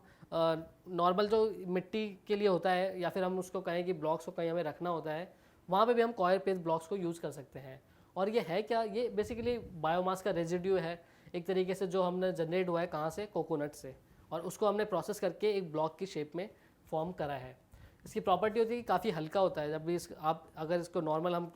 कोई ब्लॉक हो जहाँ पर हमारा एप्लीकेशन हो कि हमें लाइट वेट ब्लॉक चाहिए, सिर्फ कवर करना हो, या फिर हमें कोई ऑब्स्ट्रक्शन प्रोवाइड करना हो, तो हम उसको इस कॉयर से बना सकते हैं, क्योंकि काफ़ी लाइट वेट होता है और एक कंप्रेसिबल मटेरियल से का भी होता है, जो कि काफ़ी अच्छे से ईजिली कंप्रेस हो जाता है। इसके साथ ही अगर हम देखें तो इट इज़ हाईली हाइग्रोस्कोपिक, और जो वाटर को हाइग्रोस्कोपिक, जैसे मैंने बात करा मॉइस्चर का, तो ये मॉइस्चर को काफ़ी एब्जॉर्ब करता है, तो जहाँ कहीं हम इसको रखेंगे तो काफ़ी एब्जॉर्ब कर रखेगा अपने मॉइस्चर्स को। और इसकी एक खासियत भी ये है कि कितना परसेंटेज या फिर कितना हम कहें कि मॉइस्चर कंटेंट होल्ड करता है, तो तकरीबन हम देखें 7 से 8% या फिर 7 से 8 गुना अपने वेट से ये वाटर को एब्जॉर्ब कर सकता है। तो हम कहीं भी ऐसी जगह रख सकते हैं जहाँ पर हम पानी को हमें चाहिए कि वो सोख के रखे, तो वहाँ पर हम इसको ब्लॉक्स को यूज़ कर सकते हैं। इसके साथ ही अगर मैं देखूं कि ये जो हमारा अगर स्पेसिफिक इनका पर्पस देखें, तो स्पेसिफिक पर्पस जो होता है वो होता है नर्सरीज़ के लिए और ग्रीन हाउसेस के लिए, क्योंकि ग्रीन हाउसेस में भी ये एब्जॉर्ब करके रखते हैं चीज़ों को। और वहाँ पर भी नर्सरीज़ में जो होता है कि जब भी हम पेड़ पौधे लगाते हैं तो वहाँ पर हमें चाहिए कि एक चीज़ कोई इसको प्रोवाइड करे, अच्छी मिट्टी के साथ जब ये मिक्स होता है तो काफ़ी अच्छा ये न्यूट्रिएंट बनता है ये पेड़ पौधों के लिए, तो वहाँ पर इसका अच्छा से यूज़ होता है। जैसे कि हमने बात करा, जब ये एक तरीके से सॉइल कंडीशनर का काम करता है। अगर हमने इसको सॉइल के साथ मिक्स करा तो ये काफ़ी अच्छा प्रोवाइड करेगा न्यूट्रिएंट्स हमारे पेड़ या पौधों को। इसके साथ हम उसको कहाँ कहाँ डाल सकते हैं, हम गार्डन प्लांट्स में डाल सकते हैं, लॉन्स में यूज़ कर सकते हैं, फ्लावर्स में यूज़ कर सकते हैं, ऑर्किड्स में, और डिफरेंट वेजिटेबल्स में हम उसको पॉट्स में जो रखे हैं ग्राउंड में, जैसे हमारे गमले हुए या कुछ हुए, उसमें हम इसको यूज़ कर सकते हैं। अब अगर मैं बात करूं कि इनके बेनिफिट्स की, हम जो कॉयर के जो ब्लॉक्स बनाते हैं उनका बेनिफिट क्या होता है, तो सबसे पहला बेनिफिट होता है better air flow than potting soil. अगर मैं बात करूं कि जो हम नॉर्मल गमले रखते हैं उसमें हम अगर जो सॉइल में रखते हैं और उसको हम पौधे लगाते हैं, तो उसमें क्या होता है कि अच्छे से एयर फ्लो नहीं होता, मतलब ब्रीथ नहीं कर पाता जो प्लांट होता है। वहीं अगर हम इसको हम कॉयर में रखें, कॉयर ब्लॉक्स में रखें, तो वो एक अच्छे से उसको सर्कुलेशन मिलता है एयर का, जिससे ब्रीदिंग भी अच्छे से होती है। इसके साथ ही इन्वायरमेंटल फ्रेंडली है ये, क्योंकि जो कॉयर है वो तो हर जगह से, जितने भी हमने प्रोडक्ट्स की बात करी, वो इन्वायरमेंट फ्री ही है क्योंकि नेचर से ये बनते हैं। इसके साथ ही ये ईजिली प्रोसेस होता है, कोई इसमें एक्स्ट्रा मेहनत नहीं लगती। अगर ज़्यादा से ज़्यादा हमें बहुत बड़ा बनाना है तो एक छोटा डाई मशीन होगी, उसको हमने इकट्ठा करके एक प्रॉपर डाई दिया, शेप दिया जैसे हमें रिक्वायरमेंट है, और उसको कंप्रेस करके हमने आगे फॉरवर्ड कर दिया। इसके साथ ही जो इसका मेन खासियत है कि ये हमारे पास अबेंडेंस में प्रेजेंट है। अगर हम इसको सही से यूज़ ना करें तो ये वेस्ट बन जाएगा, अगर हम सही से यूज़ करें तो ये वेल्थ बन जाएगा। तो इसी तरीके से हम इसको यूज़ कर सकते हैं। और अगर मैं बात करूँ इसके मार्केट की या फिर मार्केट पोटेंशियल की, तो वो देखेंगे कि हम जो ग्लोबल पीट का मार्केट था वो तकरीबन 2.4 बिलियन यूएस डॉलर था 2020 में। और हर साल अगर हम देखें CAGR जो 2021 से 2031 तक का देखा गया है, तो उसमें ये देखा गया है कि CAGR जो है वो 4.4% के रेट से बढ़ रहा है, जो कि एस्टिमेट करा गया है कि 2031 के एंड तक ये तकरीबन 2.4 बिलियन से 3.8 बिलियन डॉलर का बिजनेस बन सकता है। तो आप देख सकते हैं कि किस तरीके से इनका इतना यूज़ है, बेनिफिट है, और कितने आसानी से हम इसको यूज़ कर सकते हैं और बिज़नेस स्टार्ट कर सकते हैं। चलिए बात करते हैं हमारे चौथे प्रोडक्ट के बारे में, जो कि थोड़ा सिमिलर है इससे, तो इसलिए हमने इसको इसमें भी कवर करेंगे, जो कि है हमारा जूट बैग्स। अब अगर हम जूट बैग्स की बात करें, तो जूट की अगर हम बात करें तो जूट जो होता है वो काफ़ी एक तरीके से ऑर्गेनिक वेजिटेबल फाइबर है, जो कि जूट के प्लांट से हमें एक्सट्रैक्ट होके मिलता है, जिसको हम पूरा भिगा के रखते हैं, फिर ड्राई करते हैं, और तब जाके हमारा जूट फाइबर बनता है। और जब ये बनता है तो एक सुनहरा रंग का होता है, जिसको इसी वजह से इसका नाम भी रखा गया है गोल्डन फाइबर। इसको हम गोल्डन फाइबर भी कहते हैं। और इसी तरीके से हम इसको यूज़ करके डिफरेंट प्रोडक्ट्स बनाते हैं, जिनकी मार्केट में एक अच्छी खासी वैल्यू होती है।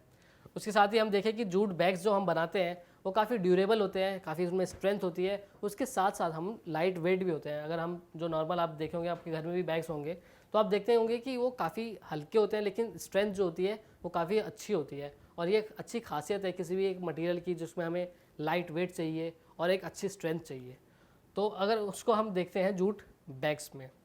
वहीं जूट बैग्स जो होता है वो डिफरेंट जगह यूज़ होता है। हम उसको यूज़ करते हैं पैकेजिंग में, हम उसको यूज़ करते हैं ट्रांसपोर्टिंग सीमेंट्स में, या फिर जिसको हम कहें बोरी में। तो बोरी भी जो होती है वो जूट बैग्स की बनती हैं। सैंड्स में जब उसको डालते हैं, उसको सैक में, बोरी में बंद करके रखते हैं ट्रांसपोर्ट करने के लिए, तो वो हम डिफरेंट प्रोडक्ट्स इससे बनाते जाते हैं।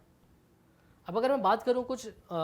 फीचर्स की या फिर स्पेसिफिकेशंस की, और हम देखें कि कुछ जो खासियत है जूट की, तो इंडिया जो है वो लार्जेस्ट प्रोड्यूसर है जूट का इन द वर्ल्ड। तो आप देख सकते हैं कि हमारे पास कितना अबेंडेंस में है जूट, और उसको हम अगर सही से यूज़ करें, यूटिलाइज़ करें, तो हम एक अपने लिए अच्छा बिजनेस ही नहीं बल्कि लोगों के लिए एक अच्छा यूजेस करने वाला हम एक प्रोडक्ट भी बना सकते हैं।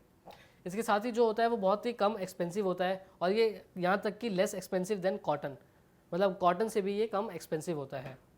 इसके साथ ही अगर हम देखें तो हमने जैसे बात करा अभी डिफरेंट पैकेजिंग में हमने यूज़ करा, उसके साथ हम इसको मटेरियल में यूज़ कर सकते हैं, पैकेजिंग के कारपेट्स में यूज़ कर सकते हैं। जूट के आप अलग अलग डॉल्स बनती हैं या फिर डिज़ाइंस बनते हैं, उनको भी आप डिफरेंट डिफरेंट प्रोडक्ट्स को बना सकते हैं, हैंडमेड बना सकते हैं और आगे मार्केट में बेच सकते हैं। चलिए देखते हैं हमारे कुछ बेनिफिट्स के बारे में जो जूट बैग से रिलेटेड है। तो सबसे पहले अगर बेनिफिट की बात करें तो जो हमारा जूट बैग होता है या फिर जूट कहें तो वो काफ़ी जो होता है पूरा इको फ्रेंडली होता है, क्योंकि हमने जूट प्लांट से लिया है, उसको सुखाया है, उसको बनाया है, प्रोसेस करा है और उससे रिलेटेड हम प्रोडक्ट बना रहे हैं, तो वो भी खुद ब खुद इको फ्रेंडली ही होता है। 100% बायोडिग्रेडेबल होता है, ऐसा नहीं कि प्लास्टिक है या फिर कोई और मटेरियल है जिसको डिग्रेड होने में बहुत टाइम लग रहा है या फिर बायोडिग्रेडेबल नहीं हो पाएगा। तो जूट जो होता है वो नेचर से बना होता है और नेचर में ही कंपोज हो जाता है, डिकम्पोज। उसके साथ ही हम इसको रीयूजेबल कर सकते हैं, मतलब डिफरेंट, ऐसा नहीं कि हमने सिर्फ बैग बनाया और उसके बाद आगे यूज़ नहीं करेंगे। हमने अगर बैग बनाया, बैग हमारा अगर फट गया तो हम उसको जूट को आगे यूज़ कर सकते हैं और डिफरेंट डिफरेंट प्रोडक्ट उससे बना सकते हैं। इसके साथ ही हम उसको रिसाइकिल भी कर सकते हैं, एक फॉर्म से दूसरे फॉर्म में कन्वर्ट कर सकते हैं और डिफरेंट डिफरेंट प्रोडक्ट्स हम बना सकते हैं। अगर हम कॉस्ट की बात करें तो काफ़ी कॉस्ट इफेक्टिव होता है जूट। अगर हम नॉर्मल प्लास्टिक्स की बात करें या फिर डिफरेंट डिफरेंट मटेरियल्स की बात करें तो उनसे ये कम एक्सपेंसिव होता है और ये अच्छा सा उसका स्ट्रेंथ भी अच्छी प्रोवाइड करता है और आगे जाके अच्छे से यूटिलाइज भी हो जाता है। इसके साथ अगर ड्यूरेबिलिटी की बात करें तो ये काफ़ी हैवी वेट लोड करने में भी काफ़ी सक्षम होता है और इसके साथ हम इसको यूज़ कर सकते हैं। वहीं अगर हम फैशनेबल की बात करें तो ये काफ़ी अट्रैक्टिव भी होते हैं, देखने में भी काफ़ी, हम डिफरेंट डिफरेंट उसमें कलाकारी कर सकते हैं और या फिर हम स्पेसिफिकली कुछ ऐसे डिज़ाइनर्स को हम हायर कर सकते हैं जो कि हैंडमेड कुछ बना रहे हैं, बैग्स बना रहे हैं, या फिर उनकी जो स्ट्रेंथ है, उनकी जो डिज़ाइनिंग एबिलिटी है उसको हम यूज़ कर सकते हैं और हम अपना एक मार्केट उनको प्रोवाइड कर सकते हैं, एक कस्टमर बेस बना सकते हैं और आप एक इंटरमीडिएट की तरह काम कर सकते हैं, जिससे कि आगे ये पूरा बेनिफिट मिले उनको भी, डिज़ाइनर्स को भी और आपको भी अपने प्रॉफिट के साथ। तो वहीं अगर हम देखें कि हमारा जो मार्केट पोटेंशियल है जूट बैग का, तो ग्लोबली देखा गया है कि 1.9 बिलियन डॉलर था 2020 में, जो कि 3.3 बिलियन डॉलर पहुंचने की आशंका है 2026 तक, क्योंकि इसका जो रेट है CAGR है वो तकरीबन 9.4% से हर साल बढ़ता हुआ आ रहा है। तो इसी तरीके से आप देख सकते हैं कि किस तरीके जूट मार्केट जो है हमेशा बढ़ती हुई आ रही है और इसको रिलेटेड आप कुछ प्रोडक्ट्स बना के आगे मार्केट में बेच सकते हैं। तो ये थे हमारे आज के 4 कॉइल बेस्ड इंडस्ट्री प्रोडक्ट्स, जिसको आप अच्छे से रिसर्च करके जान के आप अपने लिए एक इंडस्ट्री स्टार्ट कर सकते हैं और देख सकते हैं कि किस तरीके से कॉइल जो होता है वो ईजिली अवेलेबल होता है और उसको हम एज अ वेस्ट ना कंसीडर करके उसमें कुछ वैल्यू एडिशन करके हम इसको वेल्थ में कन्वर्ट कर सकते हैं। Thank you.